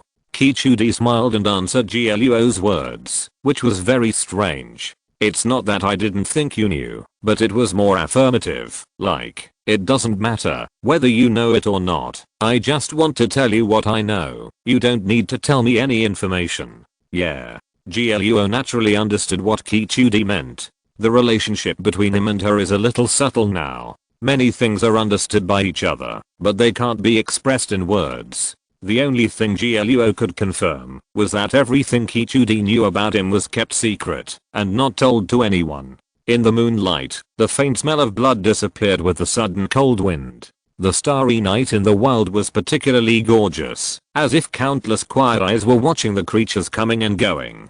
Gluo and Kichudi chatted for a while and then left the place. At the other end of the camp, the light of the flames drew a clear boundary in the dark night. Some wolves illuminated by the fire began to retreat. The wolves in the dark had fluorescent eyes. They just stared at the human camp, but had no intention of launching an attack. The wolves were cruel and cunning, not to mention that they were controlled by humans. The wolves were now waiting for more companions and wasting the energy of humans. When they gather together, the wolves will further force and devour the prey. When the human is exhausted and weak, they will launch an attack, use their fangs to split the throat of the prey, and drag the wailing human into the darkness. At this time, Fenkas was sitting alone by the campfire, with his pistol and long sword placed beside him for easy access at any time. Fenkas was not surprised by the arrival of Gluo and Kichudi. He made a gesture of invitation, and motioned Gluo and Kichudi to sit next to him. How is the situation? Gluo was pulled to the ground by Kichudi. He turned his eyes away from the campfire and silently suppressed some emotions in his heart. Better than the worst, worse than the best. Fenkas's answer was like a cold joke. He was amused by his own words, and the wrinkles on his face piled together. But Gluo couldn't laugh at this. He stared at the middle-aged man solemnly, obviously not wanting to listen to perfunctory words. Now, the number of wolves gathered around is roughly between 80 and 90, but judging from the speed and number of wolves, it is certain that they will exceed 100. The middle-aged man looked up at the light, and his expression suddenly became serious, as if he was thinking about something. The werewolf sapien was seriously injured. He knew that he could not escape unless he killed me, so in this situation, his only choice is to fight desperately. What he has to face next is his last ripple. Fenkas paused here. He didn't expect that Gluo didn't respond to his joke, so he shook his head helplessly.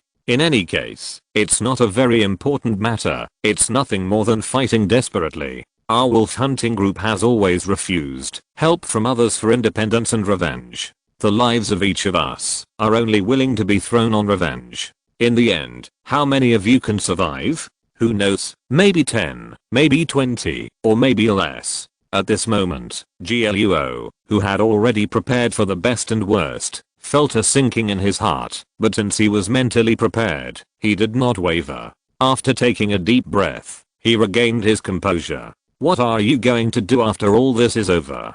I haven't thought about what will happen after killing the werewolf sapien, but Von Kuss picked up the kettle of wine next to him, raised his head, and took a sip. He took a long breath, and his whole body seemed to be scalded by the wine. If I can still breathe after all this is over, I will go back to my hometown, Nagada, find my family's land, and be an old farmer. That is good.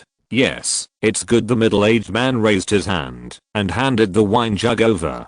Gluo waved his hand and rejected Von Kuss's kindness. The middle-aged man smiled and shook his head as if he felt sorry that Gluo didn't drink. It's finally over. Along the way, I have traveled all over the world. So many great guys are gone. Von Kuss sighed, and his eyes suddenly turned to the tents that were lit in the camp, and the expression on his face became a little reluctant.